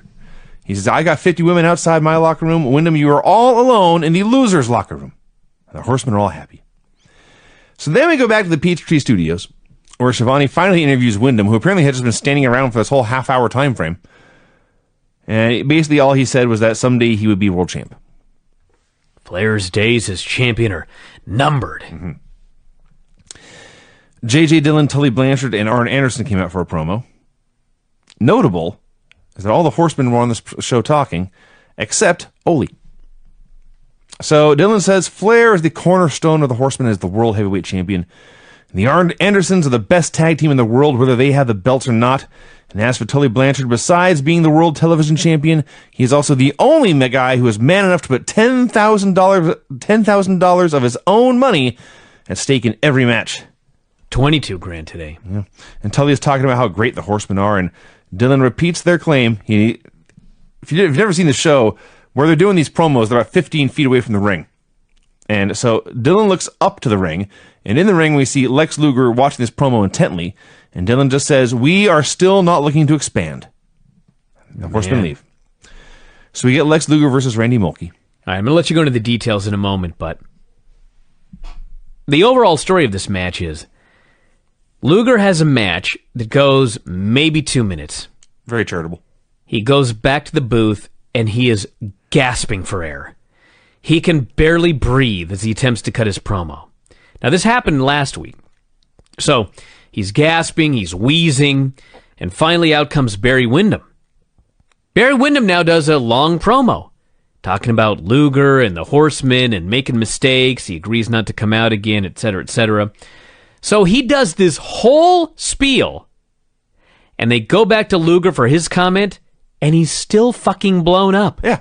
Ric Flair went a half hour with Barry Windham. And listen, it is not an exaggeration when Flair talks about going on that Stairmaster for 60 minutes and going in the ring and going all out and trying to blow up his opponent. Him and Barry were going at a fast clip. Absolutely. They got done with that match and they were back to normal quick. This goddamn Luger went 2 minutes, he couldn't breathe for an hour afterwards.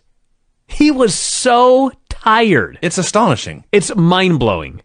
How? Because he's clearly fit. Clearly he's put a lot of time and effort into his body. No. Never been on a bike. Never been on a treadmill. He does a lot of weightlifting. Clearly short sets. He does short sets, heavy weight, no cardio. Zero. And that's what happens when then you go in and do aerobic activity. Yeah.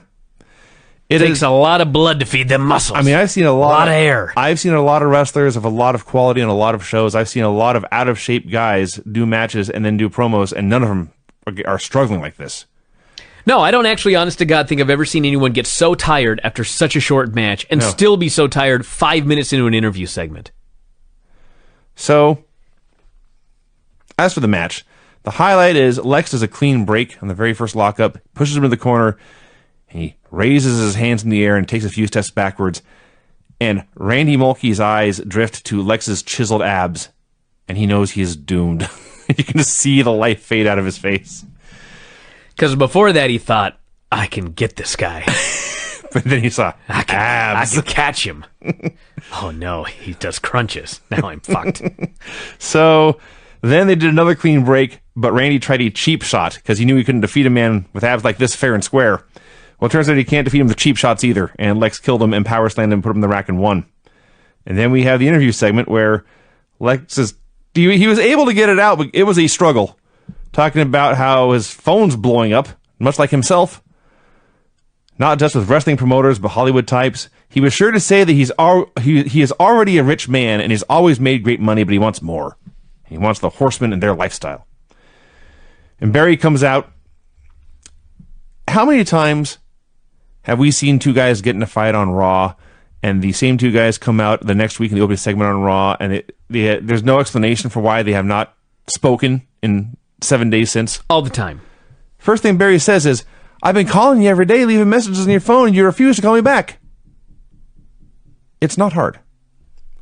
So Lex says it's very rude of Barry to keep interrupting his interviews. He's done it twice now. Now he's going to let it slide because they had been friends before, but he would not let it slide if it happened again.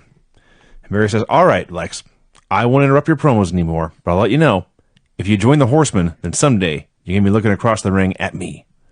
And he leaves, and Lex shakes his head and says, someday Barry will grow up, and he'll learn about financial responsibilities and payments. So they made it very clear, Lex Luger is not a babyface. No. He is selfish and motivated by money. Yeah. Greed is good for Lex Luger here in the 80s. The Road Warriors cut a promo. Animal challenges the Horsemen to face them in 6-man tags with Dusty, or in 8-man tags with Dusty and Nikita. I finally figured out who Hawk is. He's Tito Ortiz. If you've been watching any of the build-up for the Tito Ortiz fight that took place last night on Bellator, Tito's interviews are so mind-blowingly bad. Really? And they're exactly like Hawk's. Like, he's got all of these funny, clever things that he says, and you're like, what the fuck is this guy talking about? This shit's horrible. That was Hawk in this promo. Animal just sounded mad. Hawk, first he buries Lex for being concerned about financial security. If that's what's motivating you when you wrestle us, all you'd be concerned about is a pine box. And then he starts to talk about slugs again. He even says, this is what I've been talking about a lot lately. Everyone we wrestle is a slug from Slug City. And he leaves, and Hilari's about to go with them. And Tony says, Paul, before you go. And he presents him with a commemorative edition of the Starrcade videotape. The Starrcade 1986 video cassette. I was hoping it would be... Remember when you go... VHS tapes were pretty big anyway. But when you went to rent them, they were in like a suitcase. This huge plastic box. That's what this was in. Was it one of those? Okay. Yep. I didn't recognize it at first. I recognized it immediately because I thought, man, I remember back in the day, I'd go to the video store, and they'd have all these video cassettes, and it was like a library. Mm-hmm. If you guys have ever been to a library, those of you that know what libraries are still, or bookstores, if you've got a bookstore in your town. And by the way, there's a new bookstore. I swear to God, there's a new bookstore opening up at Redmond. You know what it's called? No. Brick and Mortar. Oh, excellent. Yeah. Yeah. Anyway, it was like a bookstore, so they had all these shelves, and all of the VHS tapes were on the shelves in these fancy, big plastic cases that had like a fancy... It was like a hardcover book with the insert to have the fancy cover on it. And you open it, you snapped it open, there's a big-ass fucking videotape in there. Man, oh man. Brought back memories. Most of it was cheesy horror. I would always... Not like we had, that many video stores around, but when I, as a child, had an opportunity to visit a video store, first thing I did was try to find the wrestling section. Some had none at all. Some had huge things. It was great. I remember every Friday I used to go over to Granny's to spend the night, and my Uncle Terry, who lived with her son, he would go to the movie store every Friday night, and he would come home with a stack of movies that he was going to watch over the weekend. He worked. He was a working man. Worked all week, built them fences. And then Friday, it was time to grab his VHS video cassettes. He'd lay in bed like all day, all weekend, and just watch movies. Cool. Yeah. Then he introduced me to Cujo. Oh. I fucking never watched a movie again. I was going to say. And I hate dogs. How'd that go? Oh, it did not go well. Yeah, that's a bad parenting. Ruined me. Bad parenting move by your uncle. He wasn't a parent. Well, there you go. Probably just want to do it as a rib on your mom. Took 6 weeks to produce this VHS tape of Starrcade in 1986. Something else I was going to say with the video store, and I forget now. All the porn you used to rent on those Not at that, no. VHS tapes? Not at that age. No, there was a point in time when my family would actually not just rent movies, we would rent a VCR. Wow. They were too expensive to actually buy one of your own. That's way back in the day. And my dad rented a VCR, and we went over to whoever had the biggest house with the biggest TV, and we watched Raiders of the Lost Ark, and aunts, uncles, cousins, there was probably 30 people crowding around watching this movie on a TV. See, that was different because I had a buddy named Chris Johansson who had a video cassette recorder. He had a movie camera, a VHS movie camera. Sure, yeah. In the 80s. Mm-hmm. Yes. This thing, you think about the whole TV truck nowadays, that's the size of this camera. Yeah.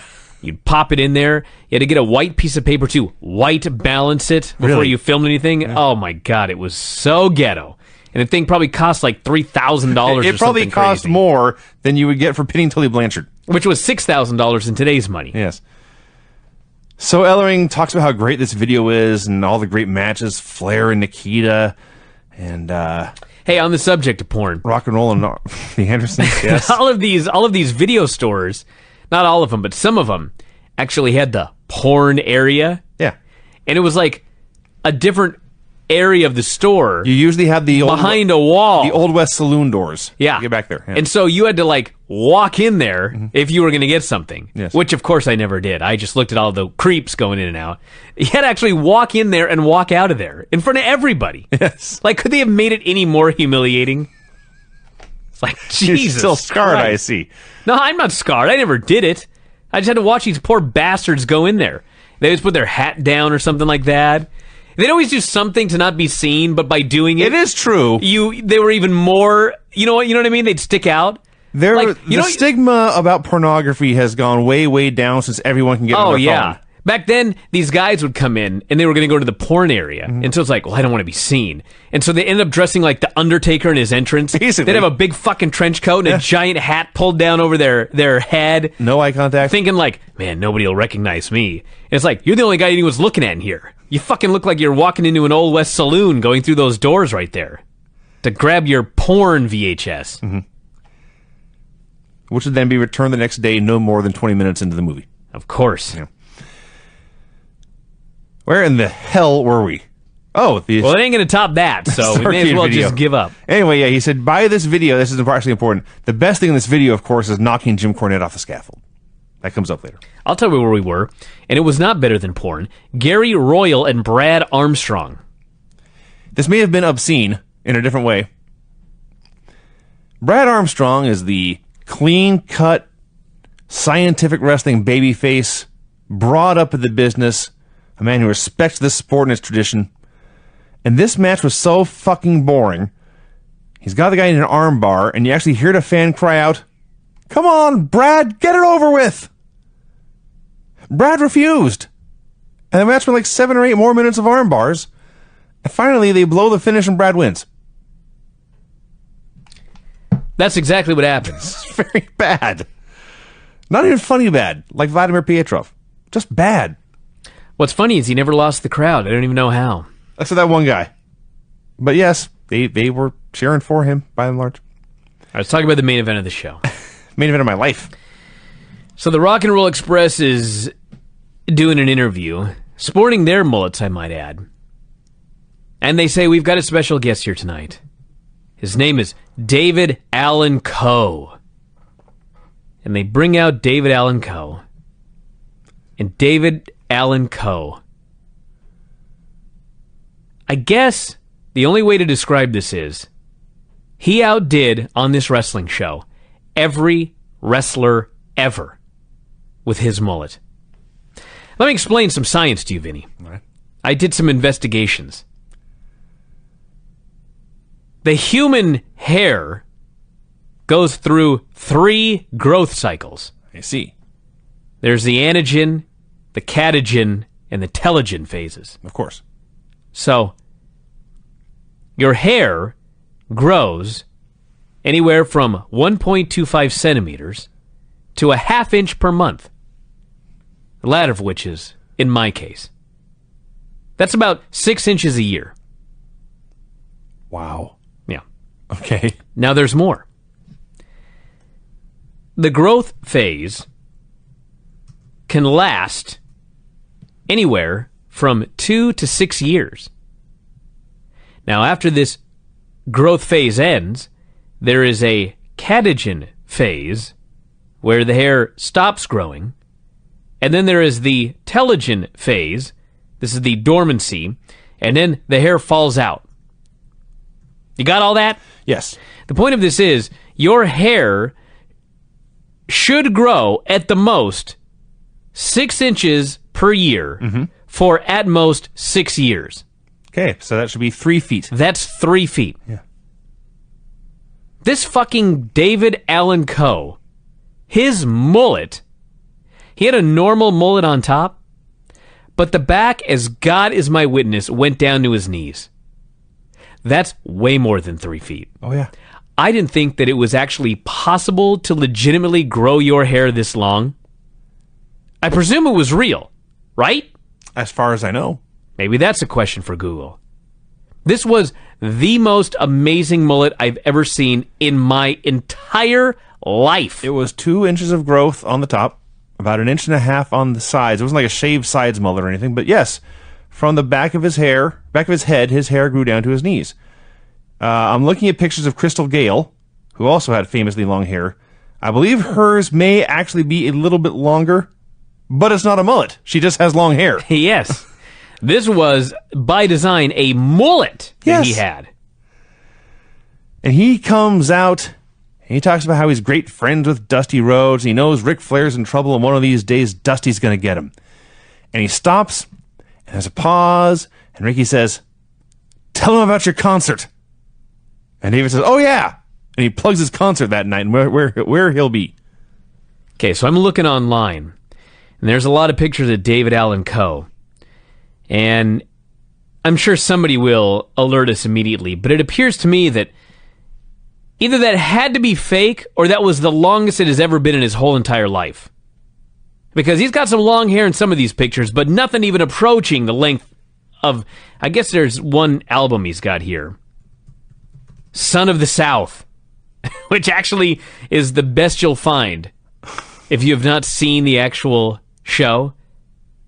Seriously, it's the most astonishing mullet of all time. He put all of the wrestlers to shame. I had pity for all the wrestlers after I saw David Allan Coe. The collective blow to their self-esteem.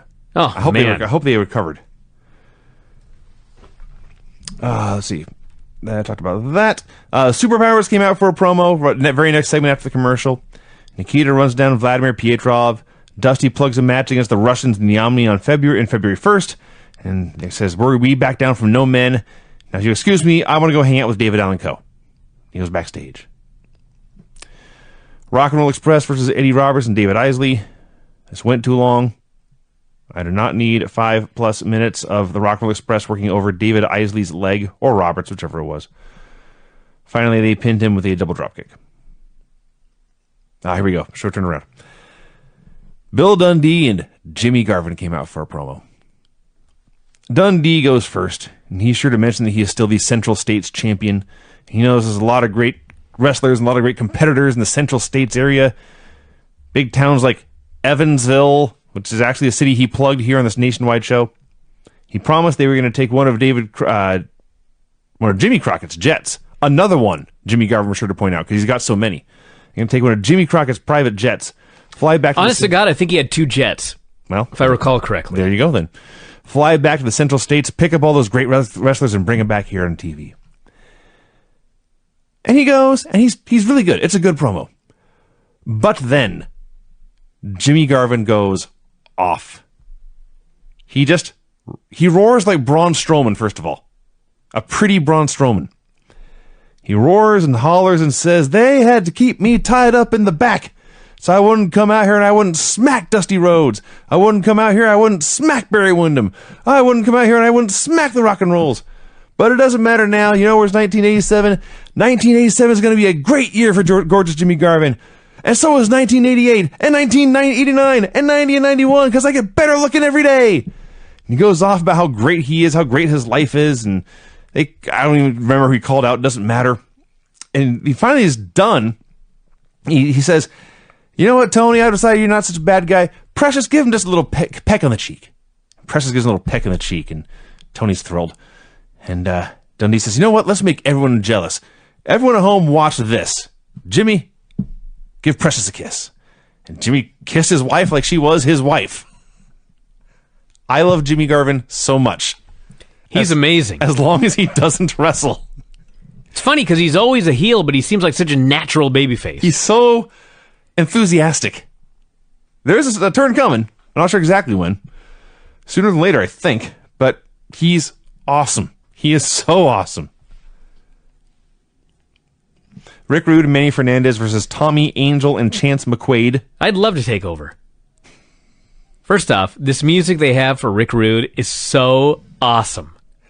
Like, they need to give that music to somebody today. This is the one case of dubbing over music and improving it. Yes. It is unbelievably as great as Smooth Operator was, this is way better. This lounge porno music that you hear behind the western doors of the video store. That's right. That's where they got it. So I'm watching this match, and Chance McQuaid is in the ring. Which sounds like some gimmick Chris Jericho would use in some band. Chance McQuaid, it does. So he's in there, and this fucking guy cannot do a thing. And he showed up at the building with the exact same gear as Manny Fernandez. That's a solid point. 2 men in there in blue trunks, blue knee pads, and white boots. What a jobber. So he's in there, and he's so unbelievably bad.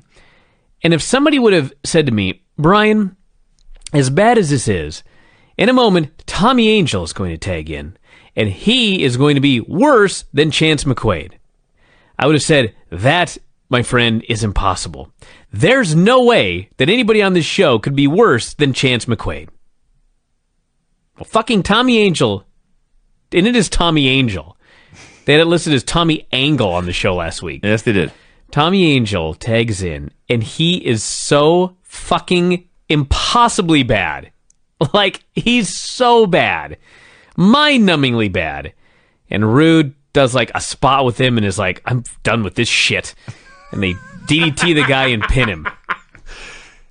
Even that's glossing over it. They tried, like, to hit a double knee first. It went horribly awry, and then Rick Rude just threw up his hands and said, fuck this! And he grabbed the guy and spiked him and pinned him.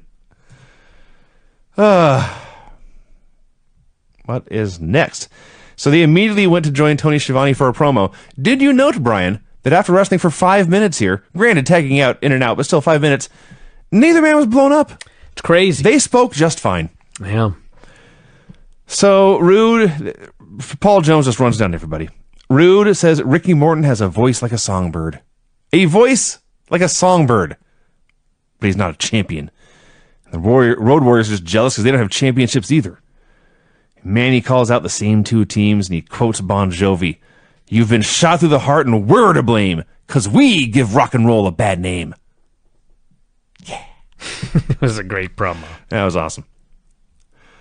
Vladimir Pietrov versus Alan Martin. This was the best Vladimir Pietrov match I've ever seen. He was way better than Tommy Angel. I'll give you that much. He threw the worst strikes since the last time I watched him wrestle, but then he got the backbreaker right, and he won with the flying Russian hammer and didn't destroy anything. Then Ivan cut a promo on his behalf. Perhaps he was too blown up to speak. I don't know. He promised they would take out Dusty Rhodes and any other American who stepped into the ring with them to send a message to Nikita, and eventually they would take over, or they would end Nikita's career. Jim Cornette comes out for a promo and he's pissed. He is very upset that this Starcade videotape is being sold on the idea that you can see the spot where he was hospitalized. This is one of those great heel promos where it was designed to make you buy the tape. Yeah, yes.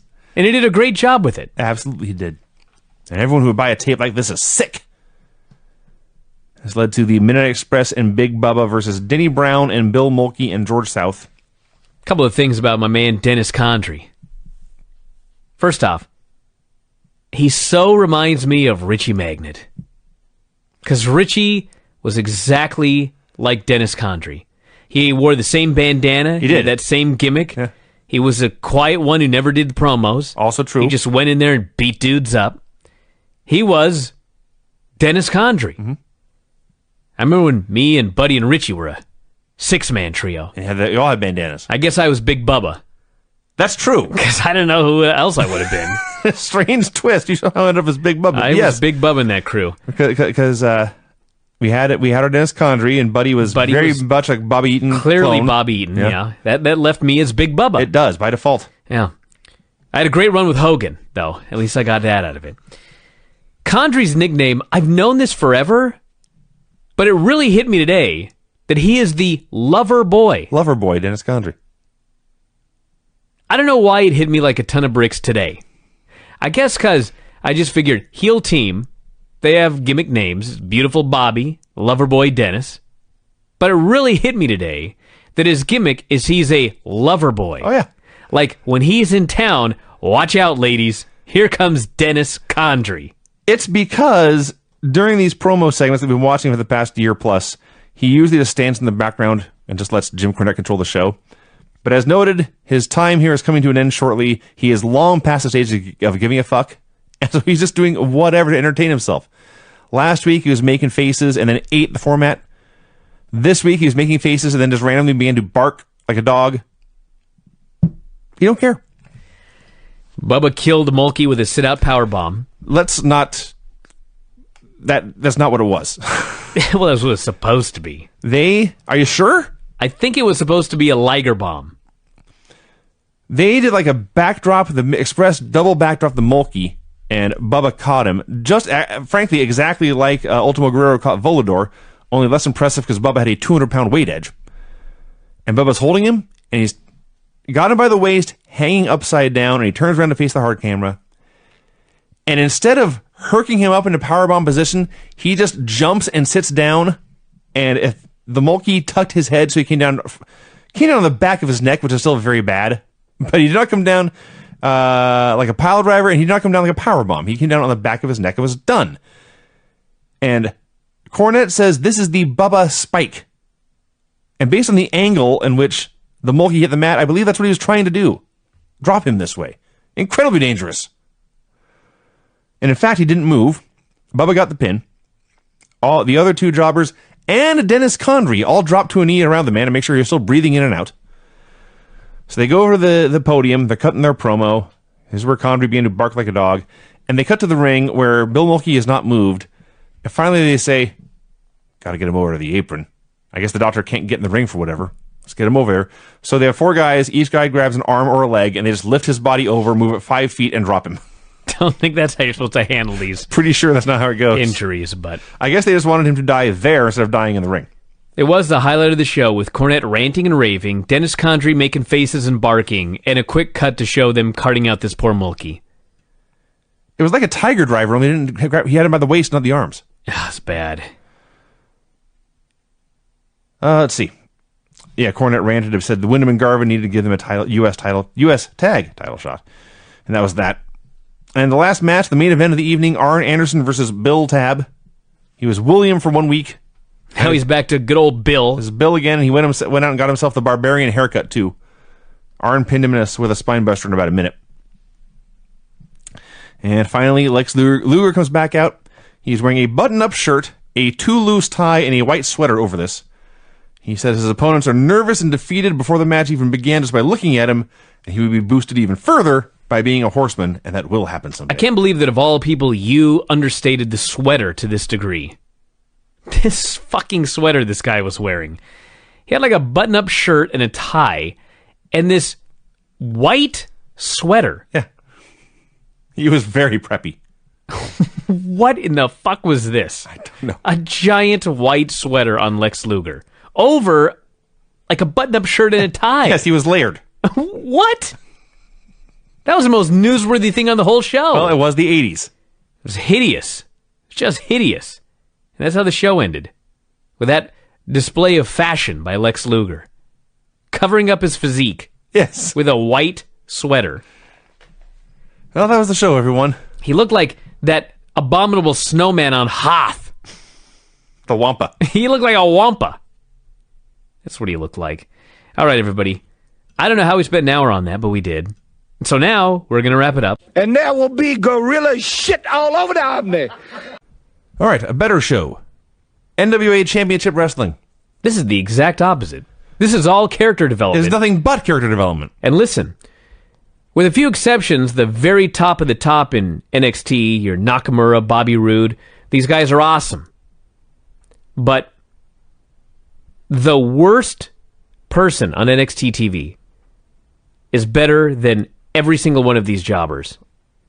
The jobbers on this show are the most horrendous professional wrestlers that have ever walked the face of the earth. They are the absolute bottom of the barrel, dirt worst. And you know what? I think I figured out that one of the reasons, besides the fact that they worked so many dates and they worked with great people, but I think part of becoming a great worker is trying to figure out how to have a good match with a terrible person.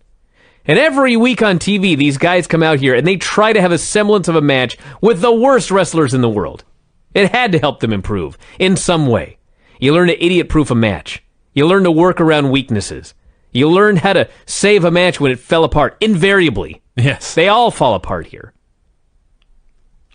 So the show opened with a very short clip of a brawl between the Midnight Express and Barry Windham and Ron Garvin. David Crockett was back. And he was so excited for tonight's action. I haven't checked, but was David Crockett like a perennial worst announcer of the year in the 80s? Yeah, and I don't know why. What the hell was wrong with you people? And I'll be honest with you, I thought he was a geek as well. 12-year-old Vinny watching these shows was not into David Crockett. Little did I know how much this sport needs men like David Crockett to call wrestling matches, who get so excited about the littlest things. Gorgeous Jimmy Garvin versus George South. I don't know what was going on, but the crowd was laughing their asses off throughout this match. Garvin is got to be turning babyface soon. Everybody's cheering for him. They're dancing to his music. He's so awesome. They're clapping. Of course they are. Like, there's plenty to hate about all of the heels on this show, except Jimmy Garvin. He's just what is there to hate about this guy? He's so enjoyable. He's a happy guy. He's always in a good mood. He is. He loves his wife. Yes. I mean, he's a committed family he's like man. Rusev. We'll get to him. Oh, we'll get to him. In fact, that's actually a very good comparison when I think about it. Except Rusev is a much better wrestler. Anyway, Garvin kicked George South's ass from bell to bell. He won with a brainbuster. He goes to the podium. And he cut a babyface promo. Folks, what's going to follow here is the greatest 2 hours any of you have ever seen. Now, Tony Schiavone, I got to talk to you. Tell your mama to stop calling me late at night. I guess that's when she gets home. But tell her to stop calling me and find out who my next opponent's going to be. I don't know. I just show up and fight whoever they put in front of me. And this crowd's being silly. Silly, he said. They say they want Brad Armstrong. Brad Armstrong's not coming out. Bubba Bob's not coming out. Now I'm going to kiss my wife. And he kissed his wife, and they left. He kissed his wife, and they got all hot and bothered and were forced to leave. It was, they left. They were about to start humping on national television. They had intentions when they left. So of all people, Brad Armstrong's out there cutting a promo after the break and doesn't acknowledge Jimmy Garvin at all. No doubt afraid that Jimmy Garvin would whip his ass. Talks about the Horseman jumping in from behind. Tonight he's got a chance to beat Tully Blanchard and win $10,000. Ron Garvin versus Gary Royal. You know, I realize we look back on these having lived through 30 years of the good, the bad, the ugly, and Vince Russo. But man, Garvin got in there and beat the shit out of this guy. And this ain't ballet. And I watched this match and I was like, make this dude the champion now. He's so awesome. It's not just that he beat the crap out of him, although he did. But the way he set it up was he was doing pretty average wrestling stuff, maybe a chop or two. But then he would give Royal some punches, as in let Royal punch him a few times, and this would serve to fire him up, and then he'd chop the piss out of him and tie him in knots. Every time, if you go back and watch this, all the flurries of Garvin's most violent offense, it comes after he has given Royal some time, some offense. David Crockett's going crazy. He's marking out for this beating. He's just like I was. He was a fan. Yeah. We're all fans. We're all David Crockett at heart. So this goes like 3 minutes, and it's 3 minutes, about 2 minutes and 50 seconds is Garvin on offense. And he misses a corner charge, takes a big bump in the middle of the ring. And Gary Royal says, "This is my shot." He goes to the middle rope and flies off with his huge elbow, and of course it misses by a country mile, and Garvin punches him and wins. A complete and total squash that still told a story. This match was awesome.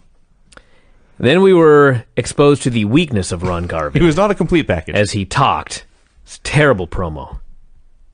He called them Jimmy Cornette, Dennis the Menace, whoever you are. He dared them to face himself and win them for the U.S. tag titles. Number 1, Paul Jones got a promo. Here we are again. I don't want to harp on it, but I'm gonna. Paul Jones was the best. He cut a great promo here. They go to Rude. He cuts a great promo. They go to Ragin. He cuts a great promo. And I'm looking at the act, and I thought, I don't give a shit if this was 1986, 1987, whatever. These men would be a top act in WWE today. Oh, God, yes. Like, they'd be the top tag team in the whole company today. My, I can't envision this. Yeah, how they're going to blow everyone away. Rick Rude says, we're going to beat the dog out of all those other teams in the Crockett Cup and take a nice vacation with that $100,000. Oh, somebody else said it was $1 million, I think. So he got that number wrong, but it didn't matter. It was Cornette who said that the winners got $1 million. Yeah. Well, Rude's going to be in for a happy surprise then when they win. It's 10 times what he thought it was. Tully Blanchard versus Brad Armstrong. I don't want to sound like a dick, but everybody always talked about how great Brad Armstrong was, how they couldn't believe that nobody did more with Brad Armstrong. Now, granted, we've only been watching Brad Armstrong on these shows for a few months, maybe a year. He is so boring. Now, granted, with that said, he was really good here in this match. Because the story was, he had 10 minutes to win. Yes. So he couldn't do headlocks and lay on the mat for 5 minutes. Right. And then do an abdominal stretch, right. And then lay in another headlock for 5 minutes. He had to go. There was more action in these 10 minutes than in a month of 5-minute squashes. Yes. And my favorite part is David Crockett, the fan in all of us. Mm-hmm. He is so impressed with Brad Armstrong's ingenious strategy, which is, you gotta go get him. Yeah. That's why he won Worst Announcer all those years in a row. Well, there is that. Now, granted, on Raw today, that's the same thing the announcers would say. Mm-hmm. This strategy is ingenious. There's a 10-minute time limit. They'd be bored, though, when they said and it. And he's going after him. Yeah. So the story was, Armstrong was full speed ahead for all 10 minutes. Even when he got cut off, he was constantly trying to fight back, whereas Tully was flustered at the beginning. He was trying to bail. His dander got up, and he went after Armstrong, but that just fell in Armstrong's trap. Later in the match, as the time was running down, he actually tried to flee, but Armstrong ran him down, carried him back to the ring. He hit a missile dropkick, but Tully got an arm out of the ring for that one, and Armstrong sets him up for the leg sweep. Just then, the time expires. It was a very good Saturday afternoon match. Dick Murdoch comes out for a promo. I got to say something about this. Captain Redneck is a big, happy, jolly redneck, and he's always in a great mood. He's always talking about his friends, always talking about the barbecues at his house. And his character is such that you're thinking, man, can I go watch the Royal Rumble at Dick Murdoch's house? Because it just sounds like the greatest time ever. Now, about 2 weeks ago, I didn't mention this at the time, because I thought nothing of it, but it's now been 3 straight weeks, and I did some investigation. About 3 weeks ago, he did a promo, Happy, Jolly, Redneck Dick Murdoch. But there was something that he said, and there was a way that he said it, and I was looking at the guy, and I thought, there's a bad man in there somewhere. Like, it was nothing overt. Probably, maybe nobody even noticed it besides me. But then it was there last week, and it was there again this week. And after 3 weeks of it, I was like, I gotta go find out when this fucking guy turns heel. He turns heel like any time now. Okay. This guy's so goddamn good. Like, it was the subtlety that you never ever see, because nobody's as good as Dick Murdoch. Dick Murdoch's out there cutting a babyface promo, but you can see behind his eyes that someone's about to get fucked up. And he's got some bad intentions, and this facade of being happy Captain Redneck's about to go right out the window. This guy needs to be in the Hall of Fame. What the hell's going on? Well, at this point, the facade was still up. He says, what we just saw was one of the finest matches we'll ever see. Which isn't true, but it was nice to say. And then, talking about bad intentions, he's got a match coming up against Big Bubba, a Texas barbed wire match in Kansas City. That don't sound right. No. Hope everyone got out of that okay. Jimmy Valiant comes out for a promo. I'm not making up what he said here. There was no point to this except that he was having a good time, and we needed to burn 3 minutes. He thanked the fans for the cards and letters that they all sent in.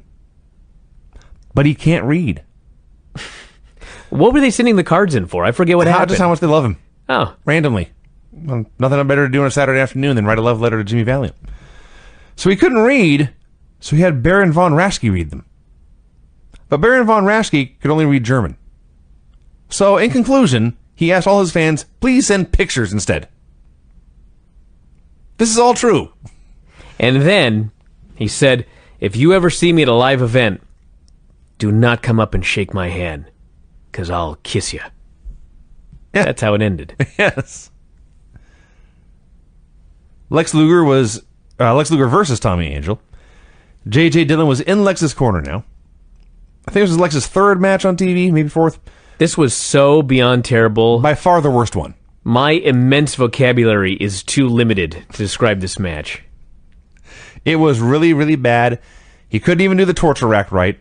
You want to know how bad it was? When it was over, I was begging to see Ric Flair versus Tommy Angel, because the story was that Ric Flair could carry a broom, and when this match was over, I cannot believe that Ric Flair could carry Tommy Angel. That's how bad this guy was. So they go to the podium where, again, Lex is huffing and puffing, but thank God they at least had Dillon there to talk to him for 2 minutes and give him that much time to catch his breath. So JJ insists there's been no change. There will still be no expansion of the Horsemen. It is still Flair, Blanchard, and the Andersons. But a man like Lex Luger only comes along once in a lifetime. Can't let this opportunity pass him by. He is officially a Horseman, and there is room in the limo for him. And Lex says, this is step one. For the time being, JJ and I can make some money together, but make no mistake, my long-term goal is still to be a fourth Horseman. So isn't basically what he's saying, one of you Horsemen's gonna get it?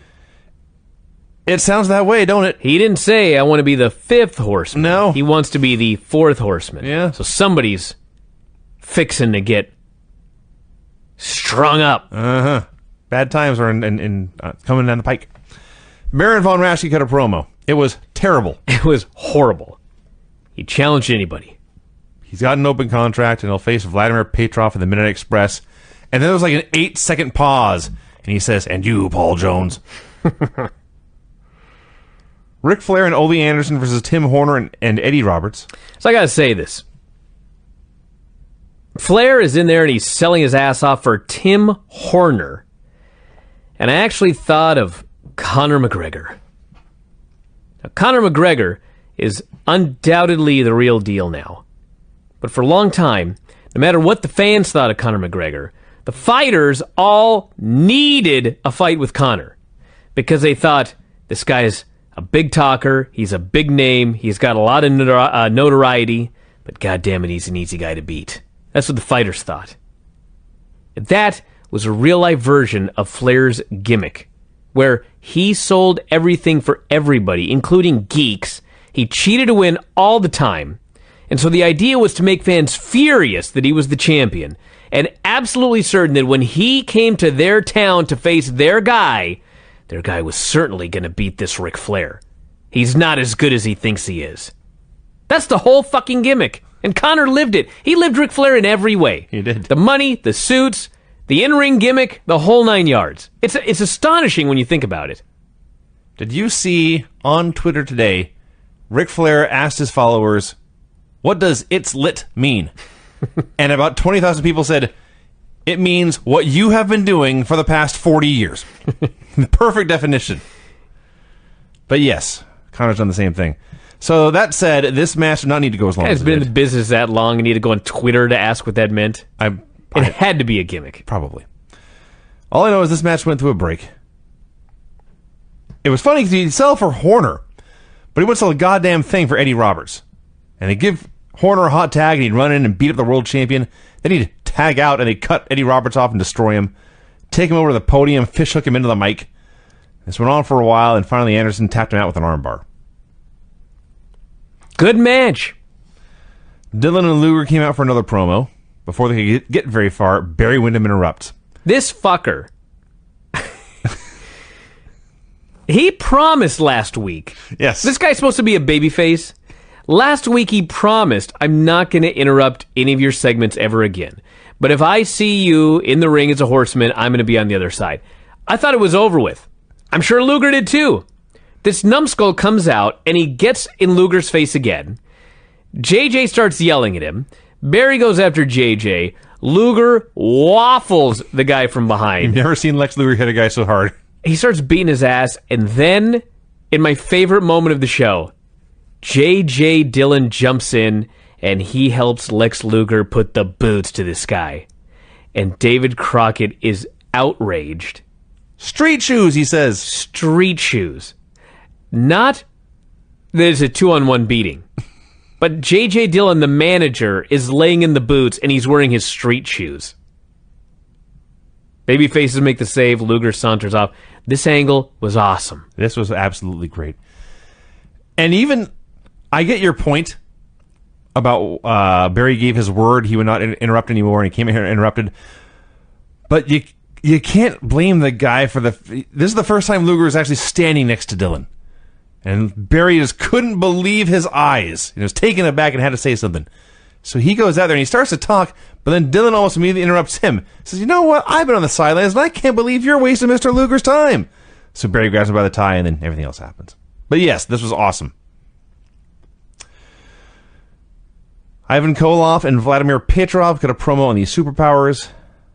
This led to Vladimir Petrov versus Zane Smith. Hideous. Fucking brutally bad. Painful to watch. Not in a good way. Smith won with a terrible Russian hammer. Superpowers came out for a promo. You know, Dusty's just been doing nothing for God knows how long. And finally something happened that he can sink his teeth into. Pretty much, actually, yeah. And my God, he was on fire. Nikita goes first and just said something about accomplishing goals. I understand about every fifth word he says. But Dusty, he can't believe that Lex Luger has joined this vile group of horsemen. He promises Lex, you're going to get the same beating the horsemen are going to get. You have made your choice. And yes, Dusty was awesome. Speaking of awesome people, the Awesome Twosome versus Rocky King and Kent Glover. They are such an awesome twosome. It's amazing. You know what? Rick Rude debuted in wrestling at the very end of 1982 And this show aired just after the very end of 1986. He was 4 years in. He was just over 4 years in the business, and he was fucking amazing. You look at Rick Rude, and you think, this guy should work like Luger or Pietrov. Yeah. He's just a big bodybuilder-looking guy. Mm-hmm. Like, he should be no good. Because historically, a lot of these big bodybuilder-looking guys were no good. Yeah. This fucking guy was so awesome. 4 years into this business. And man, Rude and Raging Bull have the best squash matches. They just ruin these jobbers. The highlight here, Fernandez goes to whip Glover in for a back elbow.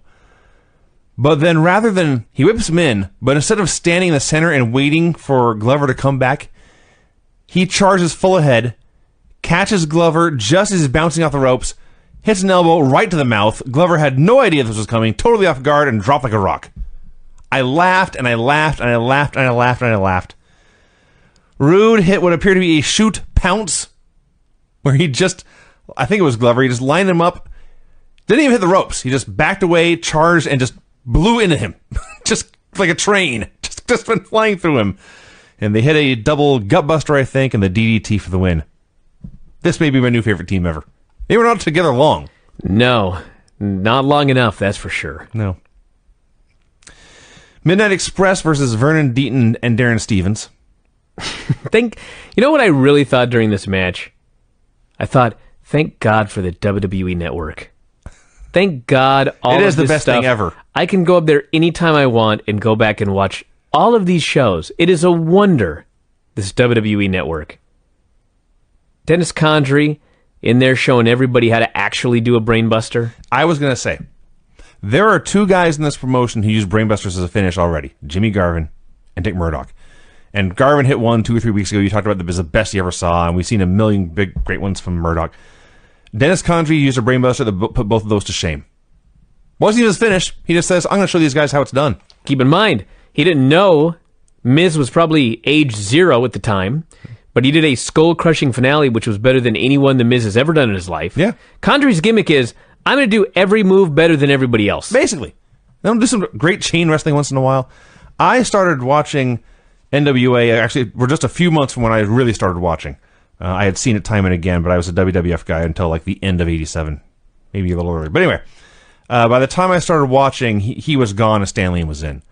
Well, I think he's gone before the Crockett Cup, so yes. Any time. Yes, because Stan Lee was in the Crockett Cup. Days are numbered. I think he debuted. I could be wrong on that. But point being, I had seen very little of Dennis Condrey before we went back and started watching these shows. And it's probably just the scaffold match was probably the only thing I saw. And then when he came back the year or two down the line. But anyway, he's awesome. That's the point I'm trying to make. Dennis Condrey's fucking great. Absolutely great. So they get the win. Condrey again goes to drop a knee after the match to see if his opponent is alive. And that was that. Ric Flair came out for a promo. There's two notable things here. He just wrestled. So he very quickly went backstage, put on all of his very, very expensive clothes. Yeah. The funniest part is, I'd forgotten he'd wrestled.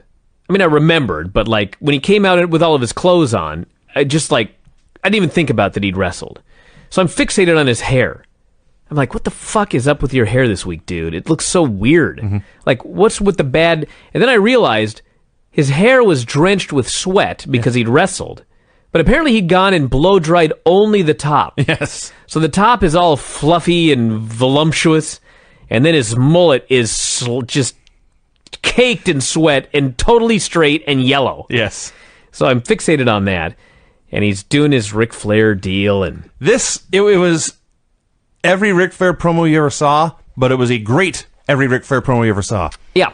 He gives Tony $500 at the end of this. That's the end. That's the very end. I want to go through this point by point. First of all, he's out there wearing a full-length mink coat after having wrestled. And he immediately removes this because he's sane. But he makes the point of having a mink coat, taking it off, and handing it to someone off camera. Then he's out there and he's talking for a while, and he's still hot. He says, I got to take off this blazer. And he takes off the blazer, pointing out this was $1,800 at Caesar's Palace. Takes that off and runs down Dusty Rhodes' Boston Celtics t-shirt and cowboy boots. Runs down Dusty, runs down Nikita, runs down Barry Windham. looks at Tony, looks him up and down, pulls out his wallet, says, I never carry less than $5,000 cash. Counts off 5 $100 bills. Tony, here's $500. Go get a decent jacket. And then he made his plea. The key to this is, you need to buy a better suit because I refuse to be interviewed by somebody wearing that outfit. Yeah. This is the greatest line ever. Yes. And finally he made his plea. All women, 18 to 28, no husbands, no boyfriends, find the horsemen at their hotel. I love that he added no husbands, no boyfriends. Because you know what that means. It's like when you buy the hairdryer and it says, do not use while showering. Someone somewhere Oh, yeah. put the hairdryer on in the shower. Flair's not looking for drama. Some girl showed up at the Horseman Hotel one day, and she brought her husband. Exactly. And they were like, now we have to do this fucking disclaimer. Yes. So, no boyfriends, no husbands. Come to the hotel, find a horseman, and we'll show you a good time, or whatever he said. But, God, this was awesome. So Dylan comes out and is talking about all the people who want to be horsemen when Timothy Horner interrupts. The look of disgust on the face of J.J. Dillon. You've never seen anyone look at anyone else with such disdain. So Horner basically says, I am fighting on Barry Windham's behalf, and he charges the ring to wrestle Arn Anderson. I want you to think about something when you recall this match here. This is the same Barry Windham that we talk about on Tuesdays when we do Retro Raw. Yeah. This is the same guy that 10 years later looks like he looks in 1997. I want you to recall that when we did the Battle of the Empire, the same amount of time has passed between now and the Battle of the Empire as between this Barry Windham and the WWF Barry Windham. Yeah. And probably we are the same age now that he was when he showed up in WWE. Close. That is an astonishing 10-year transformation. Yes. You know, you see those clickbait ads, what so-and-so looks like now will have you astonished? Yeah. With Barry Windham, that's true. Yes. So Arn, about 2 minutes in, hits a spine buster, but rather than go for the pin, he's rubbing Horner's face in the mat. Barry Windham hits the ring and attacks. That's a DQ. Arn bails. Windham cuts a promo on the Horseman saying he and his friends are coming, and among his friends he lists Dusty Rhodes, Nikita Koloff, and Magnum TA. Yeah. Oops. Jim Cornette comes out to plug the Crockett Cup. This is literally seconds after. And Windham is 10 feet away from him cutting this promo into the camera when Cornette walks up and he says, well, if Windham's got his hands that full with the Horseman, I guess that leaves us to take care of Ronnie Garvin, then doesn't it? So they show the full brawl that opened the show. And the Express had blinded Windham with powder. And then they went to kill Garvin. They didn't hit it, but they set up something that I have never seen before and not seen since. They dragged him over to the apron, so like his head is hanging over the apron. And one of them climbed to the top rope with a chair and held the chair out so the edge is pointing down. They were going to cut off his head. Well, they're bad guys. Very bad guys. And Windham made the save with a chair, and they all ran away. So they go back to the studio, and Cornette is vowing they're going to get these U.S. tag titles. They're going to win the Crockett Cup and be the greatest thing in the world. Tully and JJ came out for a promo. Said Brad Armstrong was a great wrestler, but he came up short, which made him a loser and Tully a winner. Tully says, I'm confident that I'm the best in my job. I put up $10,000 of my own money. You don't see a garbage man or a ditch digger putting up his money to prove he's the best at his job, do you? Actually, he mentioned a floor manager. Floor director. I don't know why I thought that was so funny. He's just pointing at people like cameramans, floor directors. Dillon says you can run down the Horseman in private because you're jealous, and we know that's going to happen. We expect that. But when you insult us in public, when you put your hands on us in public, you're going to get a beating, and that's what Barry Windham got. And all the Horsemen came out, and Arn goes in the spiel about how Dusty Rhodes with the holes in his jeans and his cowboy boots, he would not be allowed in the places and clubs the Horsemen like to party at. Talked about how great they were. His greatest line was, he says, everyone wakes up every day, and the first thing that goes through their minds is, I wish I was someone else. But when you're a Horseman, you wake up and you're ecstatic to be yourself. And they're wrapping up, and they all put their hands in for the big, whoa, Horseman. And there's a pause, and they all look back at Lex. They say, come on in here, Lex. Lex throws his hands. He was waiting for the signal, waiting for the office. And he puts his hand in, and they all were horsemen, and that was it. So Lex is in the club, it appears. He's an associate of the Horsemen.